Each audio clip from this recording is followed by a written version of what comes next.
Hello everyone, सबको स्वागत है आज का क्लास में। तो आज का क्लास में हम लोग इलेक्ट्रिसिटी चैप्टर स्टार्ट कर रहे हैं। तो इलेक्ट्रिसिटी से रिलेटेड जितने सारे तुम्हारा वन डे एग्जाम्स में आते हैं क्वेश्चंस, फॉर एग्जांपल हो गया हमारा सीटेट हो गया, टेट एग्जाम्स हो गए, ठीक है, और सीबीएसई के भी जितने सारे एग्जाम्स हो गए, तो उसके साथ रिलेटेड जितने सारे मतलब कॉन्सेप्ट्स हैं और उसके साथ रिलेटेड जितने सारे न्यूमेरिकल्स हैं, जैसे कि तुम लोग देख पा रहे होगे स्क्रीन में, कंप्लीट नोट्स के साथ with all type of numerical, सारे के सारे न्यूमेरिकल हम लोग सॉल्व करेंगे। ऐसा नहीं है कि हम लोग ट्रेडिशनल मेथड से सॉल्व करेंगे, उसको अच्छे अच्छे तरीके से सॉल्व करेंगे और एकदम बेसिक से स्टार्ट करेंगे, एकदम बेसिक से लेकर एडवांस तक जाएंगे। जितना ऑल पॉसिबल कॉन्सेप्ट्स, उसके साथ ऑल पॉसिबल न्यूमेरिकल हम लोग आज उसको सॉल्व करने वाले हैं। तुम लोग सिर्फ पेशेंस रखना थोड़ा, मैं एकदम बेसिक से स्टार्ट करने वाला हूँ, बेसिक से लेकर पूरा एडवांस तक हम लोग आज उसको खत्म करने का ट्राई करेंगे, ठीक है। चलो स्टार्ट करते हैं। स्टार्ट कहाँ से होता है? इलेक्ट्रिसिटी, चैप्टर का नाम है इलेक्ट्रिसिटी, और इलेक्ट्रिसिटी चैप्टर को हम लोग कुछ इस तरीके से स्टार्ट करते हैं। पहले हम लोग किसके बारे में पढ़ने जा रहे हैं? Conductors. So what are conductors? Those substances through which electricity can flow are called conductors. मतलब जिस ऐसे टाइप के सब्सटेंस हैं या फिर ऐसे टाइप के मटेरियल हैं जिसके अंदर कौन फ्लो कर सकता है? एक चार्ज फ्लो कर सकता है। कौन फ्लो कर सकता है?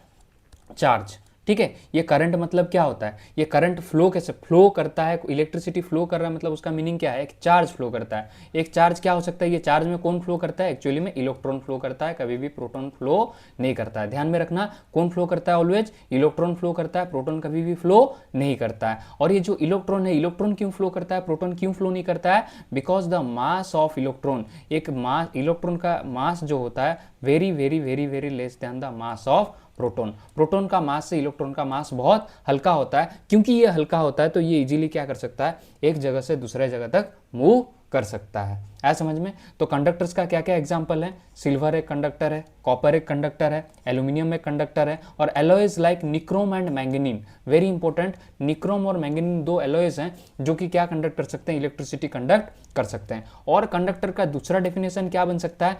जिस भी ऑब्जेक्ट्स के अंदर फ्री इलेक्ट्रॉन्स प्रेजेंट होते हैं, कोई भी ऑब्जेक्ट हो गया, कोई भी मटेरियल हो गया जिसके अंदर फ्री इलेक्ट्रॉन्स प्रेजेंट है। फ्री इलेक्ट्रॉन मतलब वो बंधे हुए नहीं है, वो खुले हुए हैं। दैट मीन्स अगर इलेक्ट्रॉन्स फ्री रहेंगे, दैट मीन्स एक जगह से दूसरे जगह तक ये कैसा मूवमेंट कर सकते हैं? रैंडम मूवमेंट कर सकते हैं। और इन लोगों का कोलिजन के वजह से कौन मूव करता है? करंट मूव करता है। कौन मूव करता है? करंट मूव करता है। करंट को हम लोग आई से रिप्रेजेंट करते हैं, इसीलिए मैं बार बार क्या लिख रहा हूं? आई लिख रहा हूं। ये आगे जाकर क्लियर हो जाएगा, ठीक है। चलो उसके बाद किसके बारे में पढ़ेंगे? इलेक्ट्रोलाइट। इलेक्ट्रोलाइट क्या होता है? जैसे कि कंडक्टर एक सॉलिड को समझाता है, ठीक है, लिक्विड को समझाता है, या फिर कोई गैस को भी समझाता है, ये कुछ भी हो सकता है। लेकिन इलेक्ट्रोलाइट क्या हो सकता है?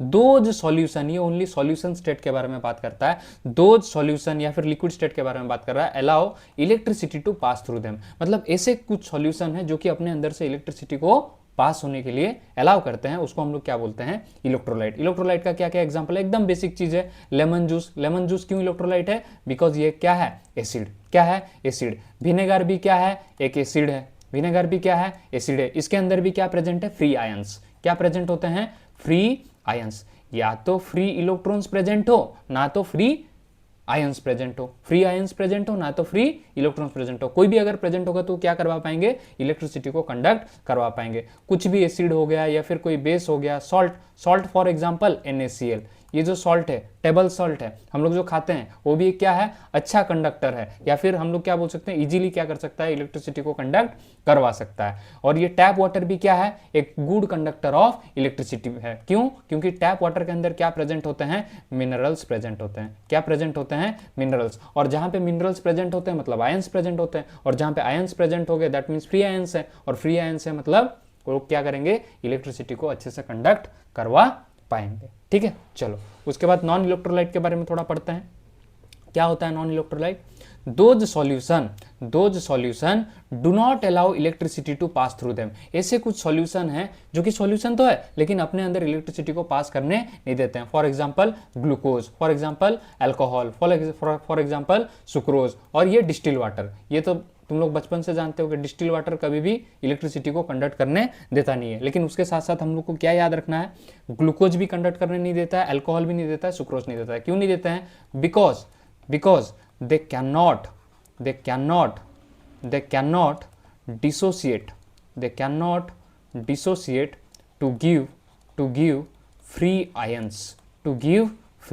ions, सर डिसोसिएट नहीं कर सकते मतलब फॉर एग्जांपल ग्लूकोज का फॉर्मूला हो गया C6 H12O6। ये कभी भी टूटेगा नहीं, मतलब इंडिविजुअल C+ आयन नहीं बनेगा, इंडिविजुअल H+ आयंस नहीं बनेगा, इंडिविजुअल O2- आयंस नहीं बनेंगे। लेकिन फॉर एग्जांपल HCl हो गया, HCl अपने आप को तोड़ के क्या बना सकता है, H+ एंड Cl-। तो ये एक आयन बना, ये एक आयन बना, दैट मीन्स दो फ्री आयंस बने। दैट मीन्स ये इजीली किसको कंडक्ट कर सकते हैं, करंट या फिर इलेक्ट्रिसिटी को कंडक्ट करवा सकते हैं। आया समझ में? ये क्यों कंडक्ट नहीं कर सकते हैं, because they can not dissociate to give free ions. कोई भी इलेक्ट्रिसिटी का कंडक्शन करवाना हो तो मस्ट कंडीशन अप्लाइड है कि उनके अंदर क्या प्रेजेंट हो, फ्री आयंस प्रेजेंट हो। उसके बाद क्या है, इंसुलेटर। इंसुलेटर क्या है, इंसुलेटर वो होता है those substances through which electricity can not flow are called insulators. क्यों, कि इलेक्ट्रिसिटी क्यों फ्लो नहीं कर पा रहे हैं, बिकॉज नो फ्री आयंस और electrons are present. No free ions और इलेक्ट्रॉन्स आर प्रेजेंट, इनके अंदर कोई भी फ्री आयंस या फिर फ्री इलेक्ट्रॉन्स प्रेजेंट नहीं होते हैं। फ्री इलेक्ट्रॉन्स मतलब देखो फॉर एग्जांपल मैं एक चेयर का एग्जांपल ले लिया, ये चेयर के अंदर इलेक्ट्रॉन्स तो प्रेजेंट है, कोई भी मैटर हो उसके अंदर इलेक्ट्रॉन भी प्रेजेंट होगा, प्रोटॉन भी प्रेजेंट होगा, न्यूट्रॉन भी प्रेजेंट होगा, लेकिन क्या वो फ्री है, नहीं। अगर ये फ्री नहीं है, ये टाइटली बाउंडेड है, अगर ये पूरा स्पेसिफाइड हो चुके हैं, ये कहीं भी मूव नहीं कर सकते हैं, that means they can not conduct electricity. Clear. उसके बाद इसका एग्जांपल क्या है, प्लास्टिक हो गया, वुड हो गया, कटन हो गया, ड्राई एयर हो गया। ड्राई एयर में भी इलेक्ट्रिसिटी कंडक्शन नहीं हो सकता है, लेकिन मॉइस्ट एयर में जहां पे मॉइस्चर प्रेजेंट है, जहां पे वाटर मॉलिक्यूल्स प्रेजेंट है, वो क्या कर सकता है, इलेक्ट्रिसिटी कंडक्ट करवा सकता है। आया समझ में? चलो नेक्स्ट आगे बढ़ते हैं। आगे किसके बारे में डिस्कस करेंगे, आगे हम लोग चर्चा करेंगे टाइप्स ऑफ चार्ज। क्यों, क्योंकि जब भी हम लोग इलेक्ट्रिसिटी का चैप्टर पढ़ते हैं, इलेक्ट्रिसिटी में जो फंडामेंटल चीज होता है वो कौन होता है, चार्ज। और चार्ज को हम लोग किससे रिप्रेजेंट करते हैं, क्यू से रिप्रेजेंट करते हैं। किससे रिप्रेजेंट करते हैं, क्यू, कैपिटल क्यू से रिप्रेजेंट करते हैं। और चार्ज कितने टाइप के होते हैं, दो टाइप के होते हैं, एक तो होता है पॉजिटिव चार्ज, दूसरा क्या होता है, नेगेटिव चार्ज। पॉजिटिव चार्ज को प्लस क्यू से और नेगेटिव चार्ज को माइनस कैपिटल क्यू से। पॉजिटिव चार्ज को हम लोग बोल सकते हैं प्रोटॉन और नेगेटिव चार्ज को हम लोग क्या बोल सकते हैं, इलेक्ट्रॉन। एंड ऐसा यूनिट ऑफ चार्ज क्या होता है, कूलम होता है। क्या होता है, कूलम। क्या सर चार्ज इंसुलेटर में प्रेजेंट होते हैं, यस। इंसुलेटर में भी चार्ज प्रेजेंट होते हैं।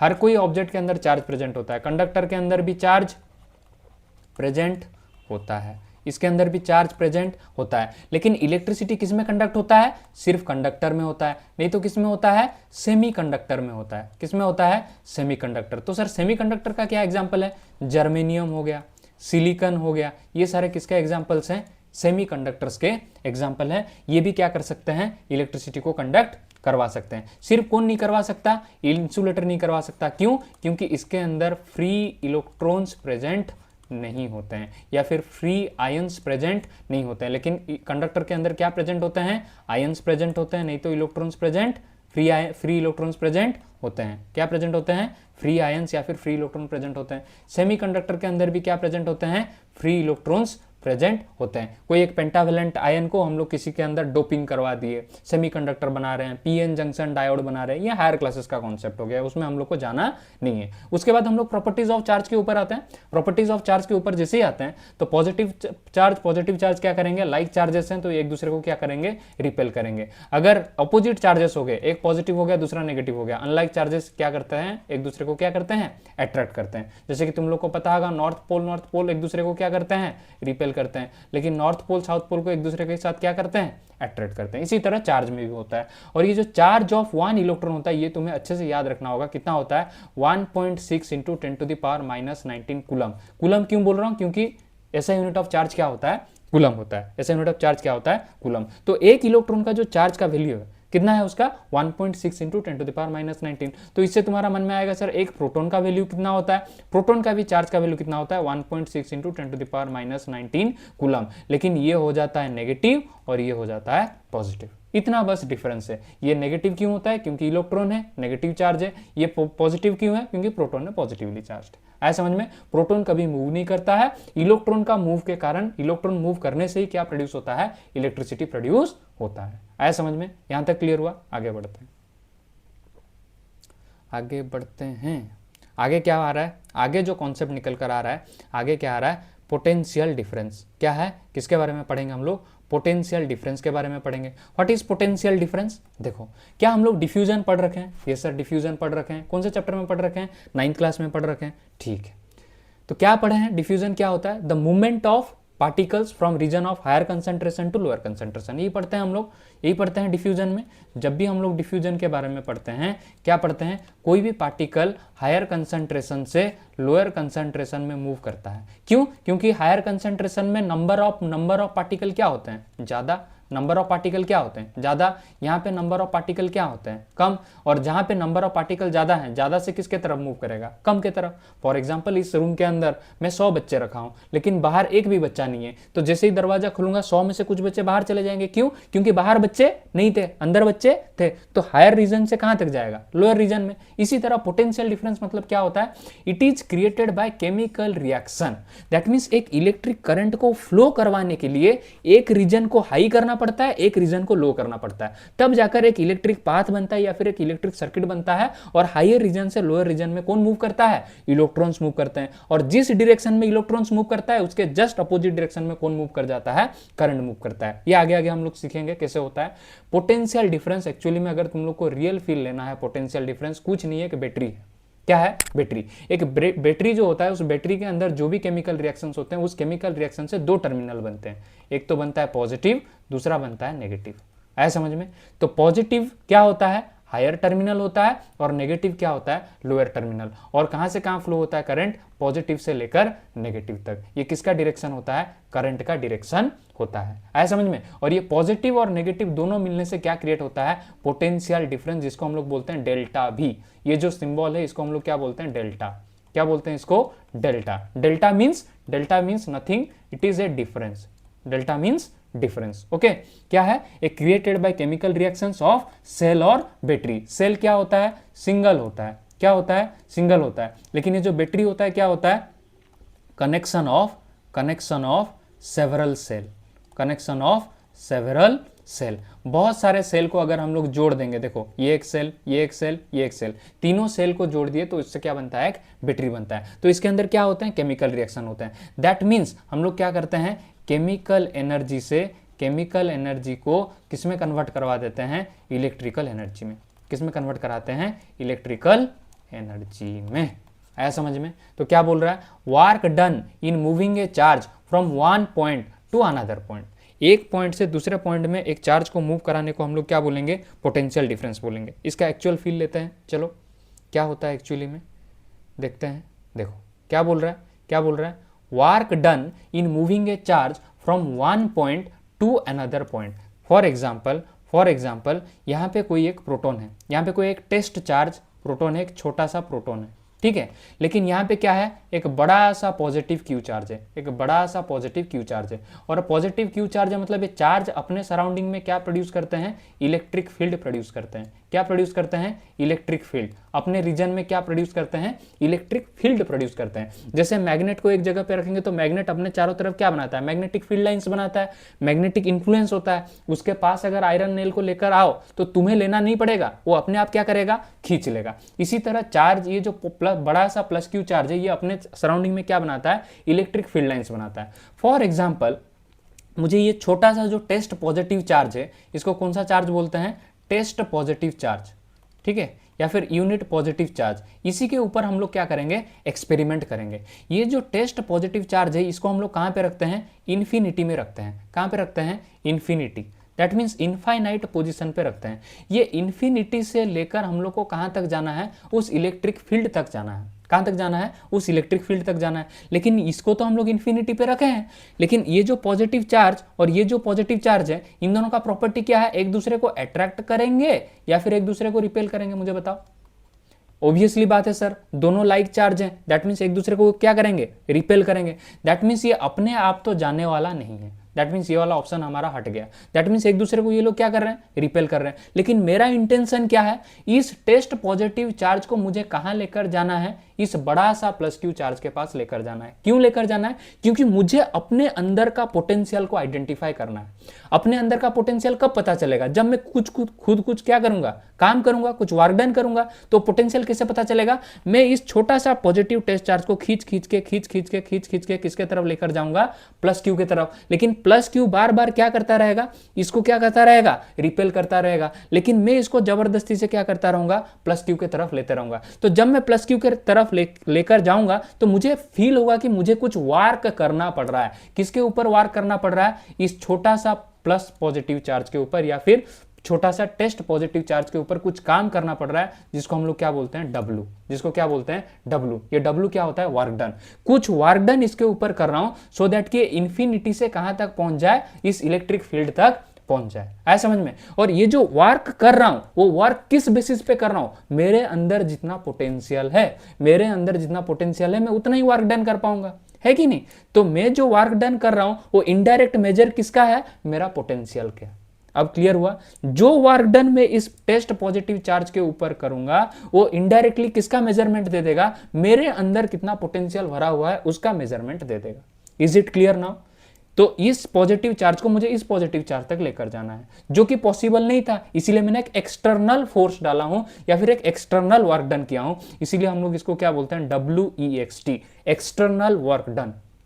External work done on this unit positive charge to move it from infinity to the electric field. Infinity से एक इलेक्ट्रिक फील्ड तक लेकर जाने के लिए उसको हम लोग क्या बोलते हैं, पोटेंशियल।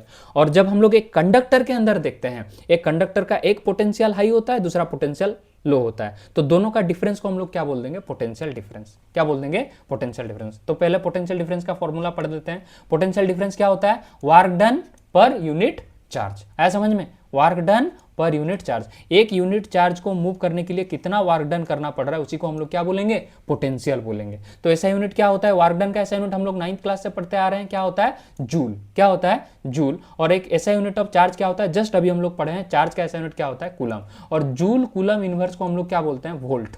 क्या बोलते हैं, वोल्ट। और वोल्ट को किससे रिप्रेजेंट करते हैं, कैपिटल V से रिप्रेजेंट करते हैं। किसे रिप्रेजेंट करते हैं, कैपिटल V।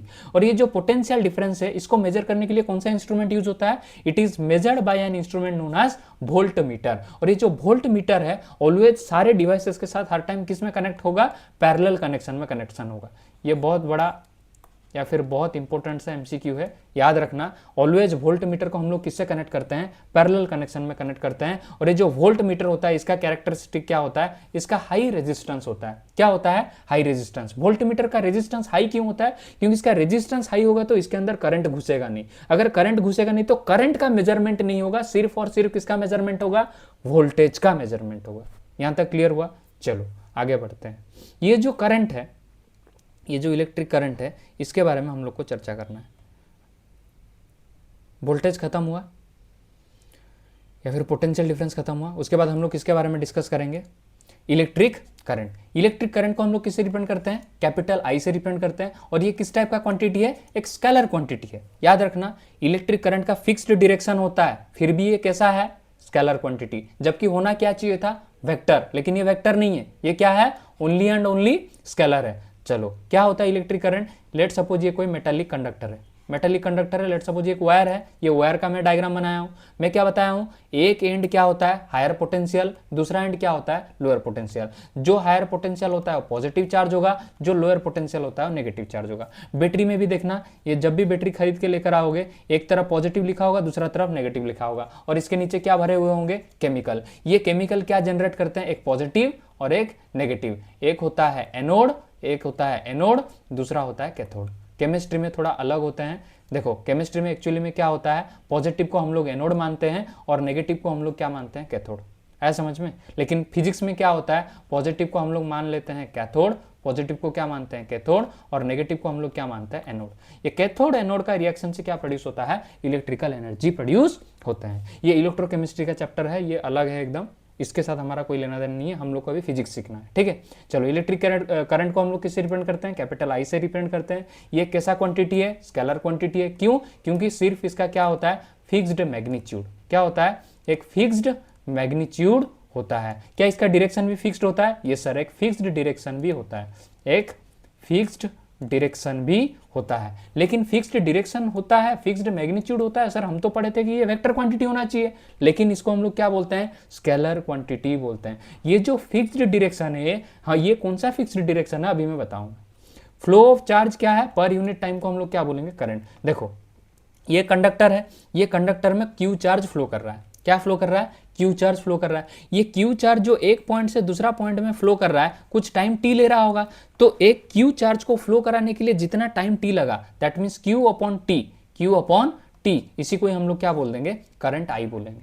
ठीक है, आया समझ में? तो सर करंट का डायरेक्शन क्या होता है? देखो एक्चुअली में कन्वेंशनली ये माना गया है, साइंटिस्ट लोग ने मान रखे हैं कि इलेक्ट्रॉन जिस डायरेक्शन में फ्लो करता है, लेट सपोज इस डायरेक्शन में फ्लो कर रहा है, तो इलेक्ट्रॉन जिस डायरेक्शन में फ्लो करेगा उसका जस्ट अपोजिट डायरेक्शन में कौन फ्लो करता है? प्रोटॉन। कौन फ्लो करता है? प्रोटॉन। जबकि मैं क्या बताया हूं, प्रोटॉन फ्लो करता नहीं है। माना गया है कि इलेक्ट्रॉन जिस डायरेक्शन में फ्लो कर रहा है उसके जस्ट अपोजिट डायरेक्शन में कौन फ्लो करता है? प्रोटॉन। और जिस डायरेक्शन में प्रोटॉन फ्लो करता है उसी डायरेक्शन में कौन फ्लो करेगा? करंट। आया समझ में? फॉर एग्जांपल इलेक्ट्रॉन क्या कर रहा है? नॉर्थ से साउथ में मूव कर रहे हैं, तो करंट किस में मूव करेगा? South to north. Let suppose ये नॉर्थ टू साउथ है, नॉर्थ टू साउथ कौन मूव कर रहा है? इलेक्ट्रॉन। तो करंट कहां पे कहां से कहां मूव करेंगे? South to north. आया समझ में? ये बहुत हेल्प करेगा आगे जाकर, ये तुम याद रखे रहो। अच्छा, ऐसा यूनिट ऑफ करंट क्या है? ऐसा यूनिट ऑफ करंट है, देखो चार्ज का ऐसा यूनिट क्या है? कूलम। टाइम का ऐसा यूनिट क्या है? सेकंड। और कूलम सेकंड इनवर्स को हम लोग क्या बोल देते हैं? एम्पियर। क्या बोलते हैं? एम्पियर। तो करंट का ऐसा यूनिट क्या बन गया? एम्पियर। और इसका जो स्मॉलर यूनिट है, ये जो छोटा सा एम और कैपिटल सा ए लिखा है, इसको हम लोग क्या बोलते हैं?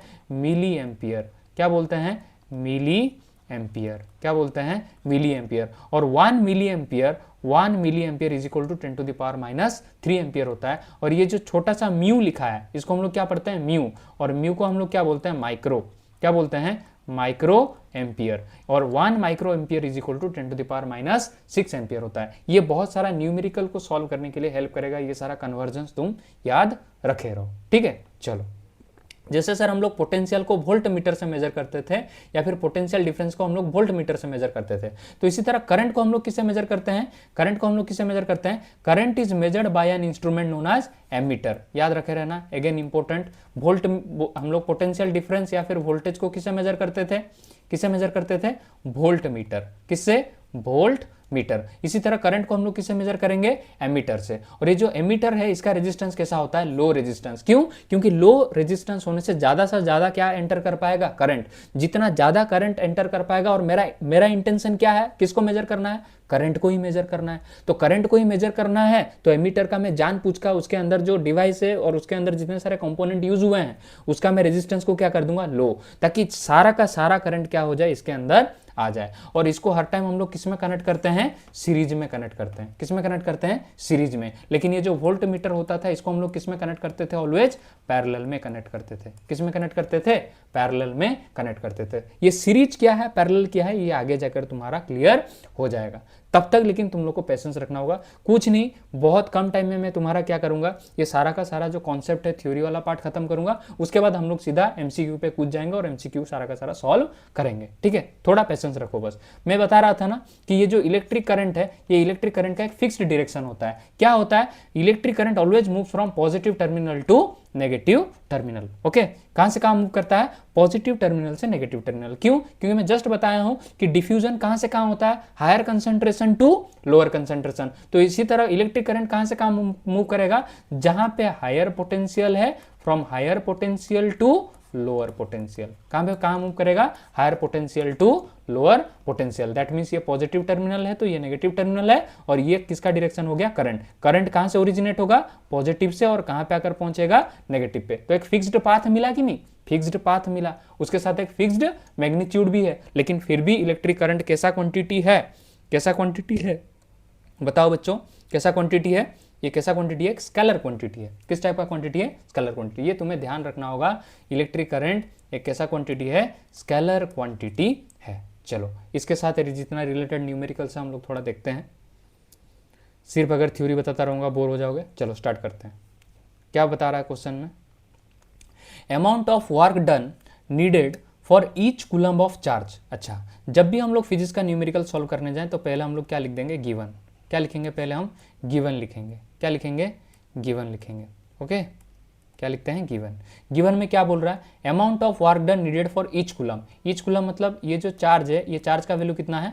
1 कूलम दे रखा है बिटवीन 2 पॉइंट्स। अच्छा, ये कोई एक कंडक्टर है, 2 पॉइंट दे रखा है, ये ए पॉइंट है तो दूसरा क्या है? बी पॉइंट है। आया समझ में? In a current carrying conductor having potential difference of 1 volt. अच्छा, भी कितना दे रखा है? 1 वोल्ट। पूछा क्या है? Find the amount of work done needed for each coulomb. Work done पूछा है, दैट मीन्स क्या पूछा है, W है कि नहीं, क्या पूछा है, W पूछा है। अगर ये W पूछा है, अगर ये W पूछ रहा है तो W का जो ऐसा यूनिट होता है क्या होता है, जूल होता है। क्या होता है, जूल होता है। इधर हम लोग सीधा ऐसा यूनिट अगर हम लोग को पता है तो हम लोग सीधा ऑप्शन टिक क्या कर देंगे, 1, नहीं तो हम लोग क्या करेंगे, सॉल्व करेंगे, दैट मीन्स मजदूरी करेंगे। मजदूरी कैसे करेंगे, हमें चार्ज दे रखा है, वोल्टेज दे रखा है, क्या पूछा है, वर्क डन। हमें क्या पता है, potential is equal to work done per unit charge, है कि नहीं। V is equal to W upon Q. W का वैल्यू कितना दे रखा है, नहीं दे रखा है, तो W फाइंड करना है, that means W is equal to क्या हो जाएगा, V इंटू क्यू। V का वैल्यू कितना दे रखा है, 1 वोल्ट। चार्ज का वैल्यू कितना दे रखा है, 1 कूलम, दैट मीन्स कितना आएगा, 1 जूल। कितना आ जाएगा, 1 जूल। है समझ में, 1 जूल का वर्क डन हुआ है। इधर सीधा सीधा तुम्हें तो ऐसा यूनिट पता होगा, जूल है, तो जूल पे टिक लगा के आ जाओगे, नहीं तो सॉल्व करते रहोगे। है समझ में, चलो next. 1 volt is equal to, 1 volt किसके बराबर है, दैट मीन्स हम लोग को किसका फॉर्मूला लिखना है, voltage. V is equal to क्या होता है, W अपॉन क्यू। W का ऐसा यूनिट क्या होता है, जूल। क्या होता है, जूल। चार्ज का ऐसा यूनिट क्या होता है, कूलम। और जूल पर कूलम को हम लोग क्या बोल सकते हैं, जूल कूलम इनवर्स। क्या बोल सकते हैं, जूल कूलम इनवर्स। और जूल कूलम इनवर्स कहाँ पे दे रखा है, देखो ऑप्शन नंबर B। ये गलत है, ये भी गलत है, और ये भी गलत है। आया समझ में, चलो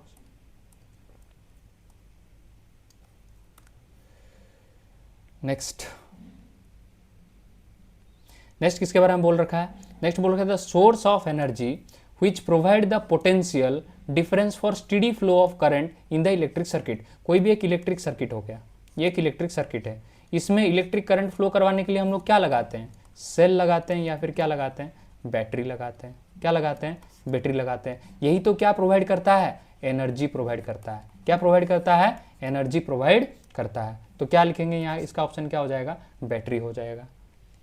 उसके बाद potential difference between 2 points in an electric circuit is measured by an instrument is called. क्या पूछ रहा है, किसको मेजर करेंगे, पोटेंशियल डिफरेंस। जस्ट अभी बताया था, पोटेंशियल डिफरेंस को मेजर करने के लिए हम लोग क्या यूज करते हैं, वोल्ट मीटर। क्या यूज करते हैं, वोल्ट मीटर। वोल्ट मीटर का रेजिस्टेंस क्या होता है, हाई होता है, और इसको हम लोग किस में कनेक्ट करते हैं, पैरेलल में कनेक्ट करते हैं। इससे 3 क्वेश्चन तुम्हारा बन जाएंगे, एक तो रेजिस्टेंस हाई होता है, दूसरा इसको हम लोग किस में कनेक्ट करते हैं, पैरेलल कनेक्शन में कनेक्ट करते हैं। और क्या है, करंट। करंट को किससे मेजर करते हैं, एमीटर के द्वारा मेजर करते हैं। और एमीटर में रेजिस्टेंस क्या होता है, कम होता है। क्यों, क्योंकि रेजिस्टेंस कम होगा तो ज़्यादा से ज़्यादा क्या आ जाएगा, करंट। और जितना ज़्यादा करंट आएगा उतना अच्छे से क्या हो पाएगा, मेजरमेंट हो पाएगा। और इसको हम लोग किससे कनेक्ट करते हैं, सीरीज से कनेक्ट करते हैं। तो इसका सही आंसर क्या आ जाएगा, volt meter.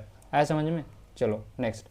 Which of the following expression correctly represent the potential difference between 2 points in an electric current? क्या मेजर करने के लिए बोल रहा है, पोटेंशियल डिफरेंस मेजर करने के लिए बोल रहा है। और उसका क्या पूछा है, सही एक्सप्रेशन पूछा है। हम लोग सीधा पढ़ के आए हैं, V इज इक्वल टू क्या होता है, W upon Q. That mean सही ऑप्शन क्या हो जाएगा, ए ऑप्शन। ठीक है, चलो नेक्स्ट। नेक्स्ट क्वेश्चन क्या बोल रहा है, a battery of 10 volt carries 20,000 coulomb of charge through a resistance of 20 ohm. The work done in 10 second each. क्या बोल रखा है, वोल्टेज कितना दे रखा है, 10 वोल्ट। कितना का अमाउंट का चार्ज फ्लो हो रहा है इसके अंदर, 20,000 कूलम का चार्ज फ्लो हो रहा है। रेजिस्टेंस कितना दे रखा है, 20 ओम। रेजिस्टेंस कितना दे रखा है, 20 ओम। और work done in time is equal to 10 second. क्या पूछा है, वर्क डन पूछा है। ये तो हमारा क्या हो गया, गिवन। क्या हो गया, गिवन। हमें फाइंड क्या करना है, वर्क डन। लेकिन एक चीज ध्यान दो, यहाँ पे एक नया टर्म निकल कर आया, रेजिस्टेंस। रेजिस्टेंस के साथ तुम्हारा रूबरू नहीं हुआ है। पहले हम लोग रेजिस्टेंस कंप्लीट करते हैं, फिर इस क्वेश्चन पे आएंगे। ठीक है, चलो पहले रेजिस्टेंस देखते हैं क्या होता है रेजिस्टेंस। ठीक है, चलो। इलेक्ट्रिक सर्किट क्या होता है,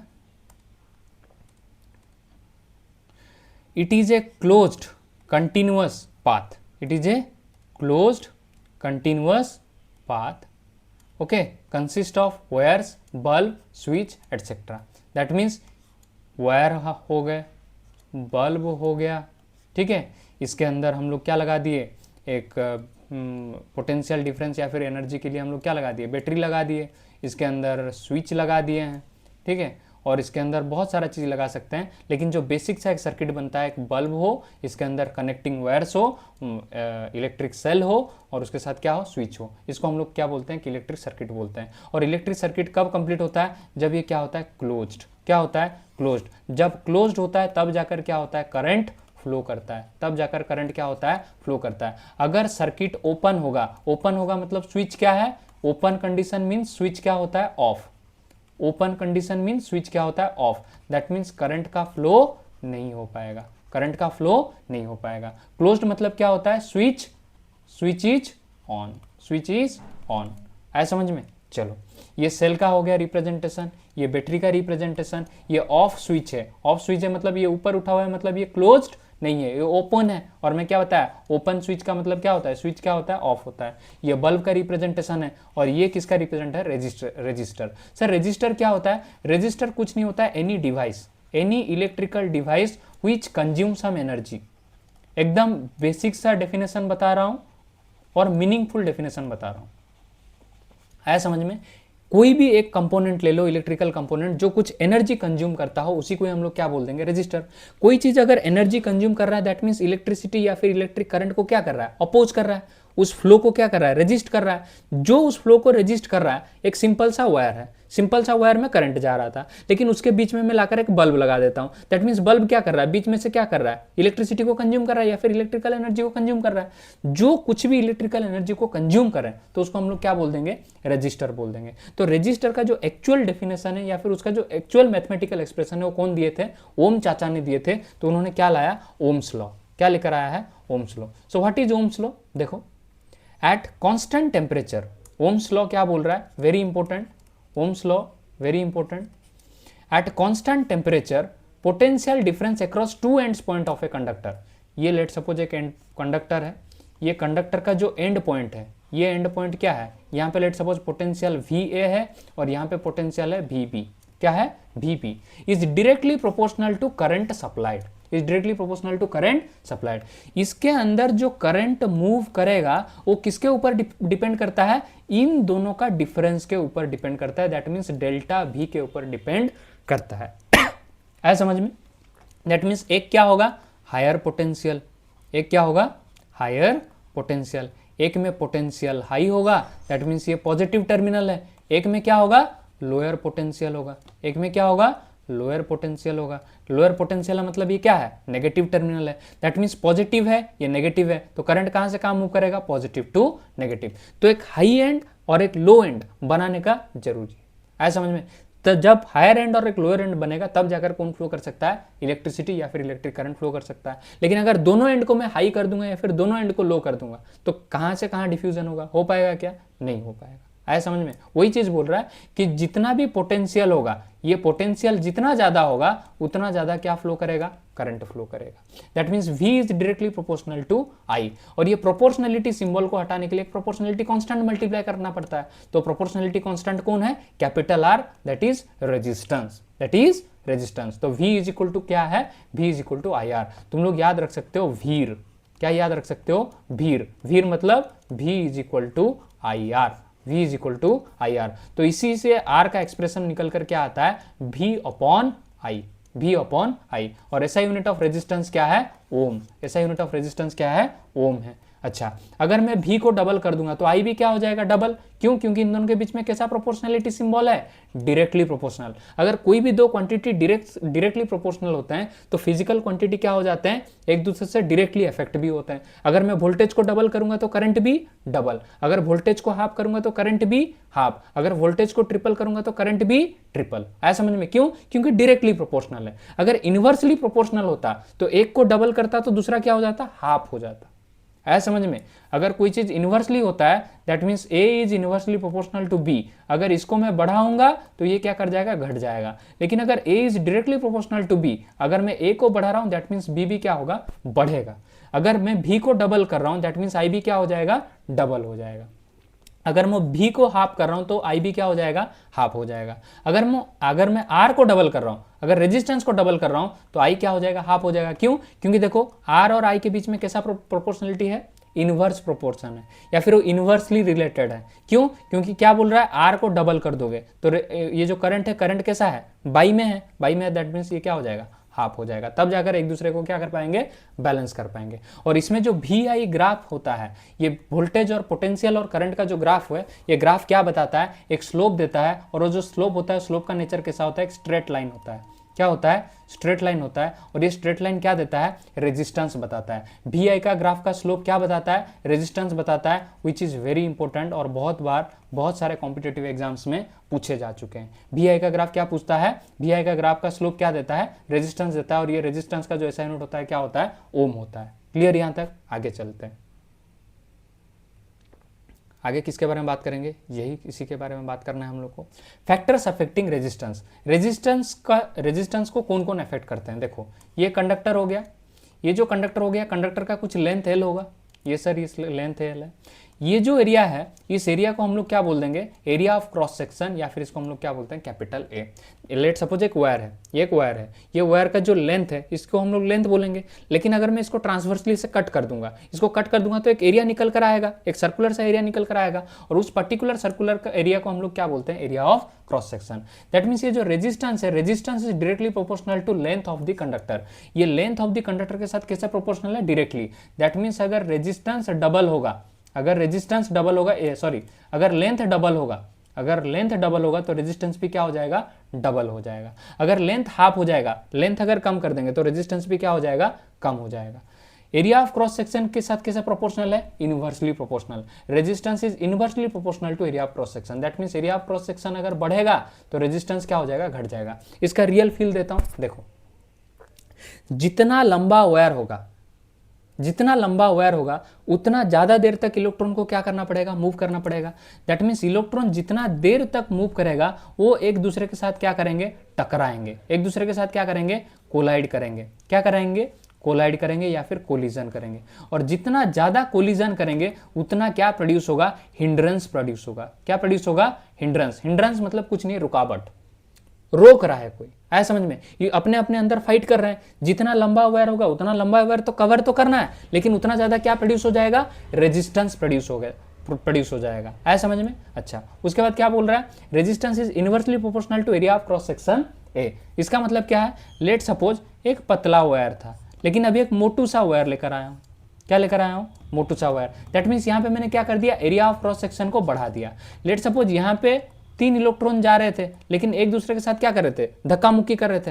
लेकिन अब अगर इन 3 इलेक्ट्रॉन को मैं इसके अंदर छोड़ूंगा तो ये क्या कर पाएंगे, फ्रीली मूव कर पाएंगे। क्या कर पाएंगे, फ्रीली मूव कर पाएंगे। क्यों? क्योंकि एरिया बढ़ गया। अब एरिया बढ़ गया, दैट मीन्स इनको ज्यादा स्पेस मिल गया। अगर ज्यादा स्पेस मिल गया, दैट मीन्स इनको फ्री स्पेस मिल रहा है मूव करने के लिए। अगर फ्री स्पेस मिल रहा है मूव करने के लिए, दैट मीन्स यहाँ पे हिंड्रेंस ज्यादा प्रोड्यूस नहीं होगा, यहाँ पे हिंड्रेंस कम हो जाएगा। अगर हिंड्रेंस कम हुआ तो रेजिस्टेंस क्या हो जाएगा, कम हो जाएगा। यही बात तब बोला है कि एरिया अगर बढ़ेगा तो रेजिस्टेंस क्या होगा, घटेगा। एरिया अगर बढ़ेगा तो रेजिस्टेंस क्या हो जाएगा, घट जाएगा। आया समझ में? उसके बाद किसके ऊपर डिपेंड करता है, टेम्परेचर। अगर मैं टेम्परेचर इंक्रीज करूंगा तो रेजिस्टेंस क्या होगा, इंक्रीज होगा। क्यों? क्योंकि टेम्परेचर जितना ज्यादा बढ़ाऊंगा, इलेक्ट्रॉन अपने अंदर उतना ज्यादा कोलिजन करेंगे। इलेक्ट्रॉन अपने अंदर जितना ज्यादा कोलिजन करेंगे, उतना ज्यादा क्या बढ़ जाएगा, रेजिस्टेंस बढ़ जाएगा, उतना ज्यादा रुकावट आएगा। आया समझ में? उसके बाद किसके ऊपर डिपेंड करता है, नेचर ऑफ मटेरियल के ऊपर डिपेंड करता है। तो ये है इक्वेशन नंबर 1 और यह इक्वेशन नंबर 2। इक्वेशन 1 और 2 को यूज करके मैं क्या लिख सकता हूं, resistance is directly proportional to length of the conductor and inversely proportional to area of cross section. That means R is directly proportional to L upon A। क्या बोलते हैं, L अपॉन A। और ये डायरेक्टली प्रोपोर्शनल का symbol को हटाने के लिए हम लोग को एक मल्टीप्लाई करना पड़ता है प्रोपोर्शनलिटी कांस्टेंट, जिसका नाम क्या हो जाता है, रो। ये रो का नाम किससे आया है, किसके लिए आया है, रेजिस्टिविटी के लिए आया है।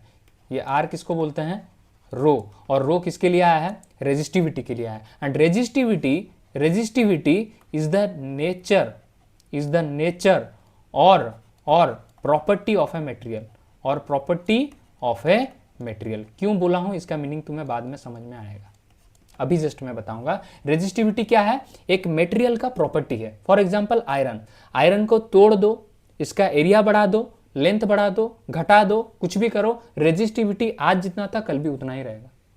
आया समझ में? क्यों? क्योंकि वो मटेरियल का प्रॉपर्टी है। मटेरियल क्या है, आयरन।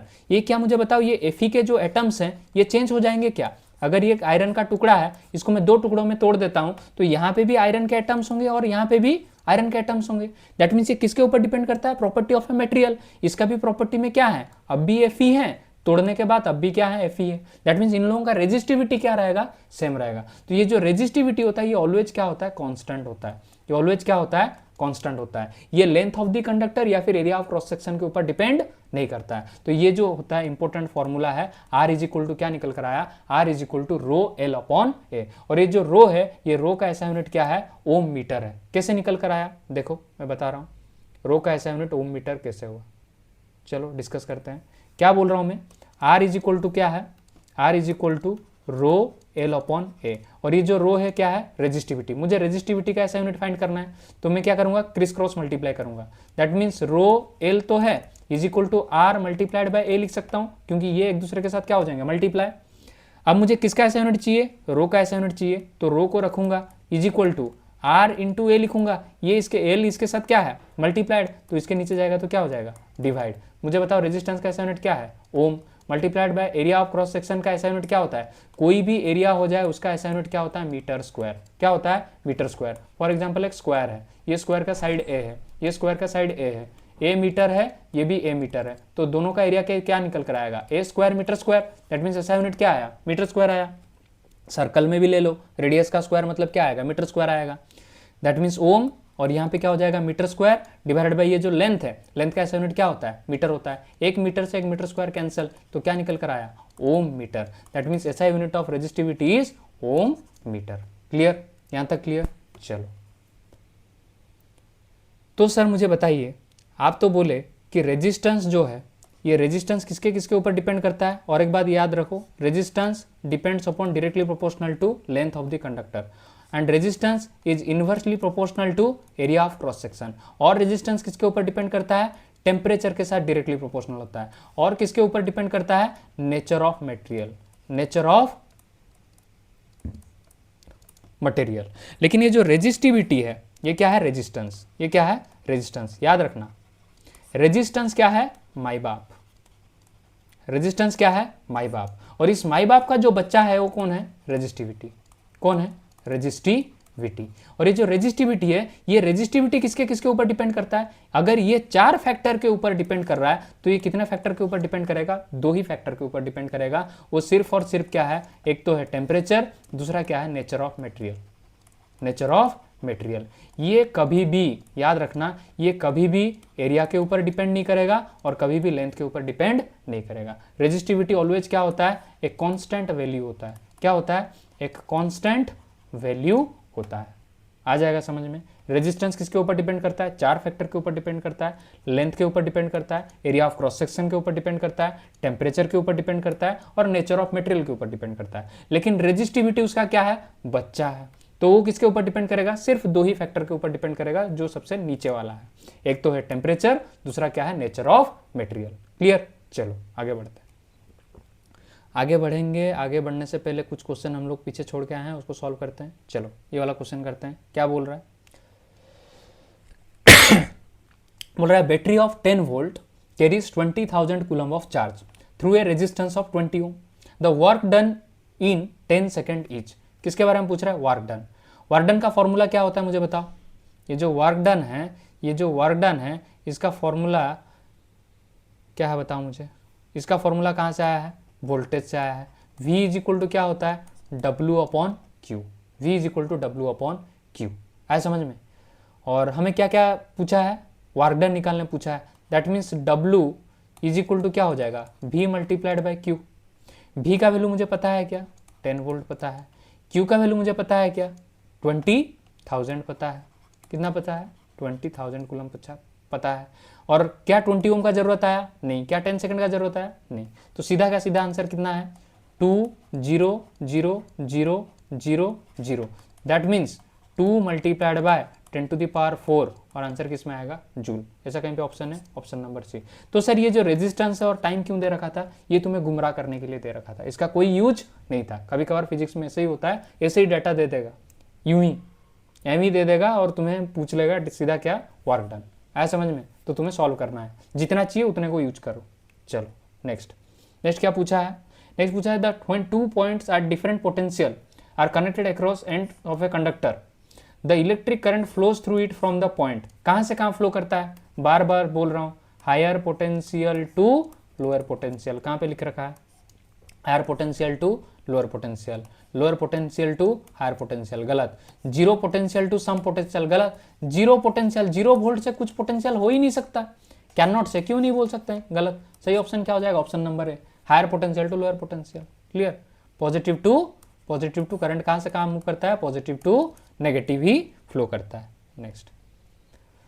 नेक्स्ट क्या है, नेक्स्ट बोल रहा है for verifying Ohm's law we design an electric circuit diagram in which we show the arrangement of different circuit component, we find that with respect to register. Register के respect में हम लोग क्या कर सकते हैं एक ओम्स लॉ को वेरीफाई करने के लिए। Ammeter is connected in parallel, क्या ये बात सच है, नहीं। मैं बार बार बोल रहा हूँ, ये जो एमीटर है, ये एमीटर किसको मेजर करता है, करंट को मेजर करता है, और ये किस में कनेक्टेड होता है, सीरीज में कनेक्टेड होता है, और इसका रेजिस्टेंस क्या होता है, हाई होता है। इसका रेजिस्टेंस क्या होता है, हाई होता है। ये उसका कॉन्सेप्ट है, ये उसका क्या है, कॉन्सेप्ट है।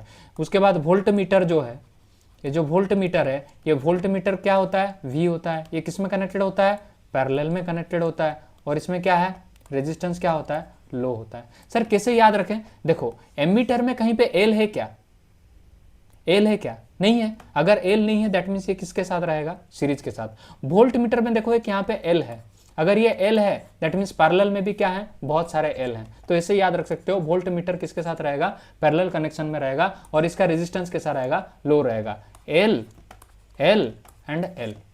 क्लियर। और जहां पे एल एल नहीं है तो एमीटर किसके साथ रहेगा, करंट किसके साथ रहेगा, सीरीज किसके साथ रहेगा, हाई। सीधा ammeter is connected in parallel, सही है क्या, नहीं। एमीटर में कहीं पे एल है, नहीं है। पैरेलल में एल है, गलत। Ammeter is connected in series, सही बात बोल रहा है। वोल्ट मीटर इन पैरेलल, सही बात बोल रहा है कि नहीं। देखो वोल्ट मीटर में एल है और पैरेलल में भी एल है, मजाक में बोल रहा हूँ लेकिन यही ट्रिक है, इसको याद रख लेना। Ammeter and voltmeter are both connected in series, गलत। Ammeter and voltmeter are both connected in parallel, गलत। तो सर सीरीज सर्किट दिखता कैसा है, देखो ये इसको हम लोग क्या बोलते हैं, एक सीरीज कनेक्शन बोलते हैं, आया समझ में। इसको हम लोग क्या बोलते हैं, एक सीरीज कनेक्शन बोलते हैं, और इसके साथ हम लोग क्या लगाते हैं, एमीटर, आया समझ में। तो वोल्ट मीटर कैसे लगाते हैं, देखो इसको हम लोग कौन सा कनेक्शन बोल देंगे, पैरेलल, क्या बोल देंगे, पैरेलल। और इसी के ऊपर हम लोग क्या लगाते हैं, इसी के साथ हम लोग क्या लगाते हैं, वोल्ट मीटर, क्या लगाते हैं, वोल्ट मीटर। क्लियर। चलो नेक्स्ट हम लोग किसके बारे में बात करेंगे, resistance which VI graph is given below. इसमें रेजिस्टेंस निकाल रहे हैं, अच्छा इसका जो स्लोप होता है, इसका स्लोप क्या प्रोवाइड करता है, रेजिस्टेंस। और स्लोप मतलब क्या होता है, y upon X, Y axis upon X axis. y का वैल्यू एक उठाओ, y का वैल्यू एक उठाओ, y का वैल्यू एक क्या है, 3 अपॉन इसका वैल्यू क्या है, 5। तो 3 अपॉन 5 कहाँ पे आंसर है, बी नंबर। और तुम लोग नहीं तो ऐसे भी निकाल सकते हो, v इज इक्वल टू क्या होता है, IR, तो r इज इक्वल टू क्या हो जाएगा, v अपॉन आई। v का वैल्यू यहाँ पे कितना है, 3, और यहाँ पे कितना है, 5। इस कोऑर्डिनेट का मैं बात कर रहा हूँ। सर आप इस कोऑर्डिनेट का बात कर रहे हैं, यहाँ पे अलग आ जाएगा, नहीं रे, यहाँ पे भी सेम आएगा। देखो r इज इक्वल टू, यहाँ पे v का वैल्यू कितना है मुझे बताओ, यहाँ पे v का वैल्यू कितना है बताओ, 6, डिवाइडेड बाई यहाँ पे i का वैल्यू कितना है मुझे बताओ, 10। तो मुझे बताओ 2 3 जार 6, 2 5 जार 10, तब भी कितना आया, 3/5 ओम। क्लियर। चलो नेक्स्ट क्या बोल रहा है, 2 wires of same length and area made of 2 materials of resistivity ρ1 and ρ2 are connected in parallel to a source of potential V, the equivalent resistivity for the combination each। बढ़िया बात है। 2 wires of same length and area made of 2 materials of resistivity ρ1 and ρ2 are connected in parallel। किस में connect किया गया है, parallel. तो पहले हम लोग पैरेलल और सीरीज कनेक्शन को क्लियर करते हैं, उसके बाद ये क्वेश्चन पे आएंगे। मैं कहीं पे स्कीप नहीं कर रहा हूँ, पहले उस कॉन्सेप्ट को बता रहा हूँ, उसके बाद यहाँ पे आएंगे। ये एक अच्छा लेवल का क्वेश्चन है, ठीक है। चलो सीरीज और पैरेलल आ गया, उसको पहले क्लियर करते हैं। सीरीज और पैरेलल में देखो, सीरीज एंड पैरेलल कॉम्बिनेशन के बारे में जब भी हम लोग बात करें, सीरीज कॉम्बिनेशन क्या होता है, एक रेजिस्टर का एंड पॉइंट दूसरा रेजिस्टर का एंड पॉइंट के साथ क्या होगा, कनेक्टेड होगा। ये दूसरा रेजिस्टर है, इसका एंड पॉइंट इस रजिस्टर का एंड पॉइंट के साथ क्या होगा, कनेक्टेड होगा। और एक बात क्या याद रखना है, इसमें करंट क्या होते हैं, सेम होते हैं। सीरीज में ऑलवेज करंट क्या होता है, सेम होता है। एक चीज याद रखो, अगर सीरीज में करंट सेम हुआ दैट मीन्स पैरेलल में करंट क्या हो जाएगा, डिफरेंट। अगर इसमें करंट सेम है दैट मीन्स इसमें क्या होगा, वोल्टेज डिफरेंट। सीरीज में करंट सेम होता है, वोल्टेज डिफरेंट होता है। दैट मीन्स अगर R1 में I करंट जा रहा है तो R2 में भी कितना करंट जाएगा, I करंट ही जाएगा। अगर यहाँ पे R3 करके कोई एक रजिस्टर आता है उसमें भी करंट कितना जाता है, I।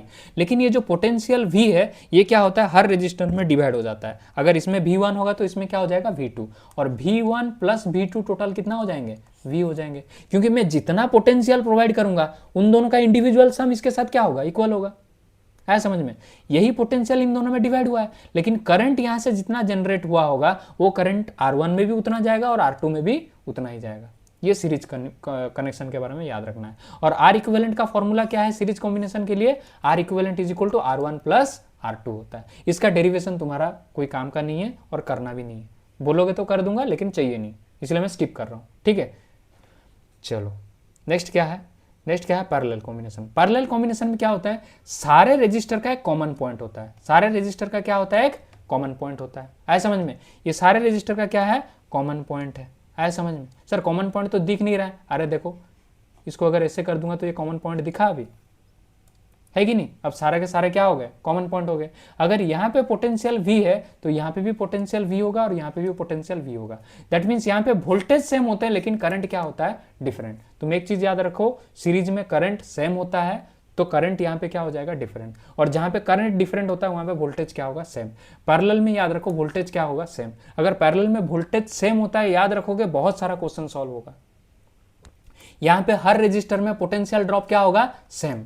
हर रजिस्टर में पोटेंशियल ड्रॉप, पोटेंशियल डिफरेंस और पोटेंशियल ड्रॉप ये दोनों एक ही चीज है। ऐसा समझ में, कभी कभार मैं पोटेंशियल डिफरेंस बोलूंगा, कभी कभार मैं बोलूंगा पोटेंशियल ड्रॉप। दैट मींस इन दोनों रजिस्टर के बीच में जो पोटेंशियल है और इन दोनों रजिस्टर के बीच में जो पोटेंशियल है ये दोनों एक दूसरे के साथ क्या है, बराबर। वो किसके साथ बराबर है, जितना बैटरी का पोटेंशियल है उन दोनों का भी उतना ही पोटेंशियल रहेगा।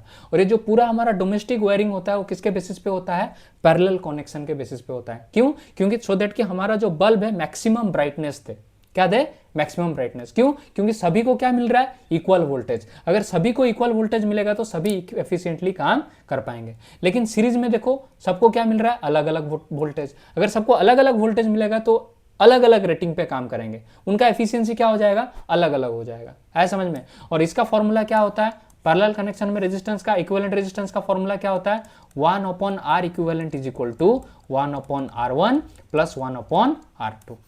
Clear, 1/R1 plus 1/R2। और ये कहां पे यूज होता है, used in domestic wiring. It is important, कभी कभार स्टेटमेंट बेस्ड या फिर एजर्सन रीजन क्वेश्चन में पूछ लेगा। पैरेलल कनेक्शन कहां पे यूज होता है, डोमेस्टिक वायरिंग में यूज होता है। आया समझ में यहां तक, क्लियर। चलो इसका डेरिवेशन चाहो तो मैं छोटा सा मैं बता भी देता हूं। देखो यहाँ पे, देखो यहाँ पे मुझे बताओ, यहाँ पे करंट सेम है, यहाँ पे भी करंट सेम है कि नहीं। और यहाँ पे मैं क्या बोल रहा हूँ, वोल्टेज यहाँ पे जितना है ये दोनों खा रहे होंगे। दैट मीन्स ये voltage equivalent is equal to क्या है, V1 प्लस V2। ये वोल्टेज इक्विवेलेंट को मैं ओम्स लॉ से क्या लिख सकता हूँ, I इंटू R इक्विवेलेंट लिख सकता हूँ। इज इक्वल टू V1 को क्या लिख सकता हूँ, I इंटू R1। इस रजिस्टर का वोल्टेज क्या है, V1। V1 के जगह में क्या लिख दिया, IR1 प्लस ये क्या हो जाएगा, IR2। देखो ये I ये I कैंसल, तो देखो R इक्विवेलेंट क्या आ गया, R1 प्लस R2 आ गया। यहाँ पे देखो, यहाँ पे मैं क्या बोल रहा हूँ, ये वोल्टेज ये वोल्टेज ये वोल्टेज सेम है। दैट मीन्स इससे कुछ क्वेश्चन सॉल्व होने वाला नहीं है। लेकिन यहाँ से करंट जितना गया है यहाँ पे जाकर डिवाइड हो गया है। यहाँ पे I1 गया है, आगे जाकर क्या कितना गया है, I2। That means I equivalent is equal to I1 plus I2। और I इक्विवेलेंट का फॉर्मूला क्या हो जाएगा, फ्रॉम ओम्स लॉ में पता है V इज इक्वल टू क्या होता है, IR। That means I is equal to क्या हो जाएगा, V upon R। That means यहाँ पे लिख सकता हूँ V upon R equivalent is equal to, यहाँ पे क्या लिख सकता हूँ, V1 upon R1 plus V2 upon R2। लेकिन ये V1 और V2 ये दोनों क्या है, सेम है। देखो यहाँ पे भी V है और यहाँ पे भी V है। That means V upon R equivalent is equal to V upon R1 plus V upon R2। देखो ये भी कैंसिल हो गया। आया कि नहीं समझ में, तो कैंसिल हो गया तो sir R equivalent is equal to R1 plus R2 नहीं, ऊपर क्या है, न्यूमरेटर पे 1 है, 1 अपॉन R इक्विवेलेंट, यहाँ पे भी क्या है 1 है, तो 1 अपॉन R1 प्लस तो 1 अपॉन क्या हो जाएगा R2। लेकिन जब इसका फाइनल R इक्विवेलेंट निकाल कर आएंगे तो कैसे निकालेंगे, इन दोनों का एलसीएम लेंगे, कितना होगा, इसका फाइनल एक्सप्रेशन आएगा R1 R2 divided by R1 plus this is the final equation. है समझ में? क्वेश्चन करेंगे तो धीरे धीरे तुम्हें समझ में आ जाएगा। चलो क्वेश्चन करते हैं, पहले कुछ क्वेश्चंस करते हैं।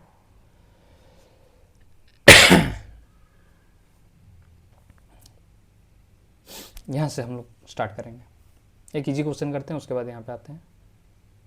देखो यहाँ पे क्या बोल रहा है, यहाँ पे बोल रहा है when A 4 volt battery is connected across an unknown register.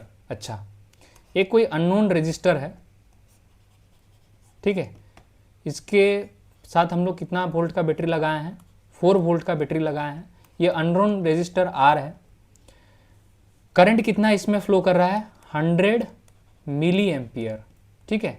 The value of resistance of the register is, that means ये आर का वैल्यू पूछ रहा है, करंट का वैल्यू दे रखा है 100 मिली एम्पियर और वोल्टेज कितना दे रखा है 4 वोल्ट। तो मुझे बताओ ओम्स लॉ लगा सकता हूँ, V इज इक्वल टू क्या होता है, आई आर, बताया, याद रखो, वीर बहुत इंपॉर्टेंट है, ये बहुत बार काम में आएगा। V is equal to I R, V के जगह कितना पुट करूंगा 4, इज इक्वल टू करंट के जगह कितना पुट करूंगा 100 milli ampere multiplied by resistance R। लेकिन देखो क्या मिली एम्पियर हमारा ऐसा यूनिट है, नहीं है, मिली एम्पियर ऐसा यूनिट नहीं है, ऐसा यूनिट क्या है, ampere.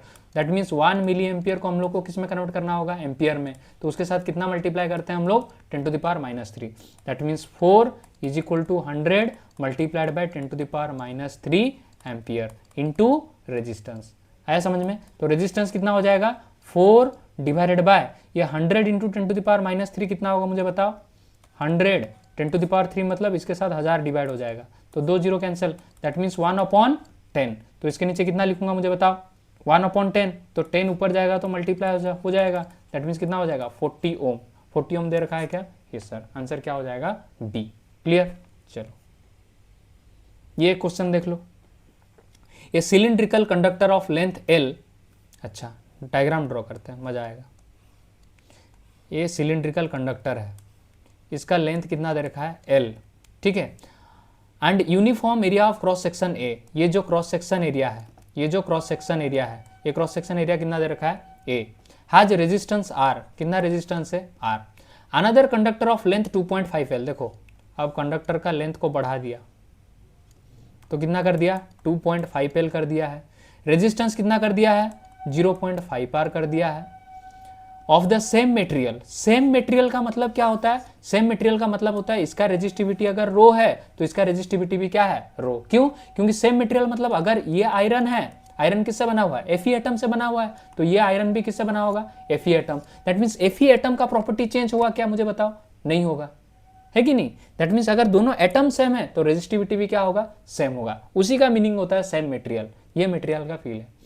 And has area of cross section, अच्छा, and has area of cross section, पूछा है इसका एरिया ऑफ क्रॉस सेक्शन जो ए डैश है, new area of cross section कितना होगा, कुछ नहीं, दोनों को क्या करवा दो, इक्वल करवा दो। कैसे इक्वल करवाएंगे, दोनों का रेजिस्टिविटी क्या है, सेम है, दैट मीन्स दोनों का रेजिस्टिविटी को हमें सेम करवाना है। पहले का निकालते हैं, पहले का क्या होगा, R is equal to rho L upon A होगा, और यहां से रेजिस्टिविटी का वैल्यू क्या निकल कर आएगा, resistivity is equal to R into A upon L होगा, क्योंकि ये आर इंटू ए हो जाएगा और नीचे क्या हो जाएगा एल, और लेंथ एल दे रखा था, रेजिस्टेंस आर दे रखा था, और area of cross section A दे रखा था। हम तीनों का वैल्यू पुट कर चुके हैं, ये हमारा हो गया इक्वेशन 1।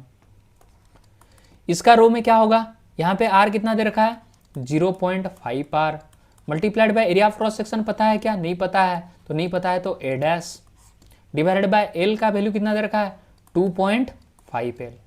आया समझ में? देखो पॉइंट से पॉइंट क्या हो जाएगा, मूव हो जाएगा, 5 1 jar 5, 5 5 jar 25।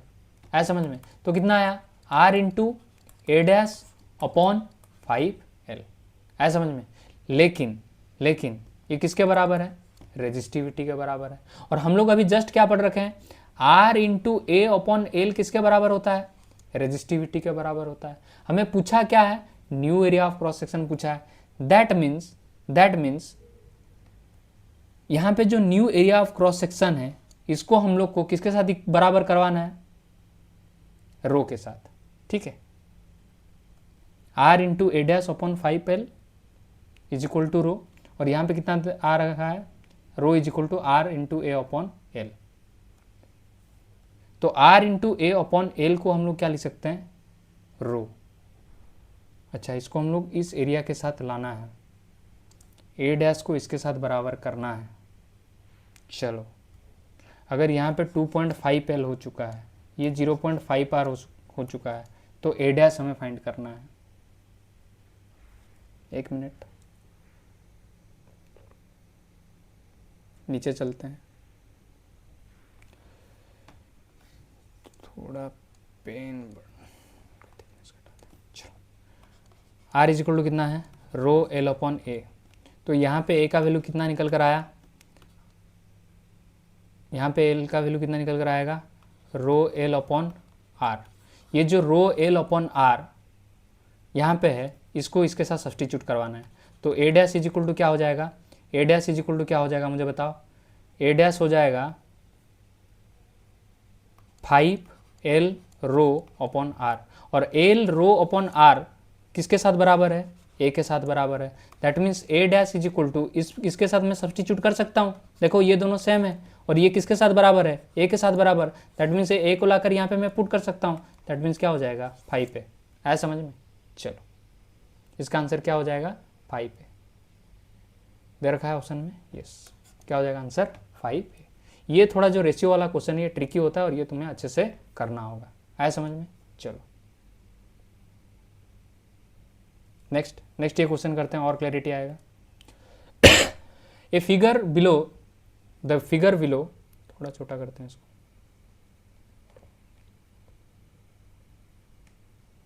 The figure below shows 3 cylindrical copper conductors along with their faces, areas, lengths, ये सब दे रखा है। बोल रहा है रेजिस्टेंस किसमें हाईएस्ट होगा, रेजिस्टेंस किसमें हाईएस्ट होगा। इसको मैं बोल रहा हूँ 1 है, इसको मैं बोल रहा हूँ 2 है, और इसको मैं बोल रहा हूँ 3 है। तो 1 का निकालते हैं। 1 का रेजिस्टेंस कितना होगा मुझे बताओ। आर इज इक्वल टू क्या होता है, रो एल अपॉन ए। और मुझे बताओ यहाँ पे एल है और यहाँ पे ए है, और ये तो रो रहेगा ही, क्योंकि क्या बोला है, सेम मटेरियल बोला होगा। देखो सिलिंड्रिकल कॉपर कंडक्टर, ये सारे के सारे क्या है, कॉपर। ये भी क्या है, कॉपर। ये भी क्या है, कॉपर। तो सारे के सारा रेजिस्टिविटी क्या है, सेम है। सेकंड का निकालते हैं। R is equal to rho, L यहाँ पे कितना दे रखा है, 3L, ठीक है, डिवाइडेड बाय ए कितना दे रखा है, ए अपॉन 3। तो ए अपॉन 3 में से ये 3 ऊपर चला जाएगा। That means 9 rho L upon A हो जाएगा। और रो एल अपॉन ए क्या होता है, आर होता है। दैट मीन्स ये कितना हो जाएगा, 9R। क्या हो जाएगा, 9R। ये सेकंड का जो रेजिस्टेंस है कितना निकल कर आ रहा है, 9R। दैट मीन्स इनिशियल से कितना टाइम्स बढ़ गया, 9 टाइम बढ़ चुका है। 3 नंबर क्या है, R3।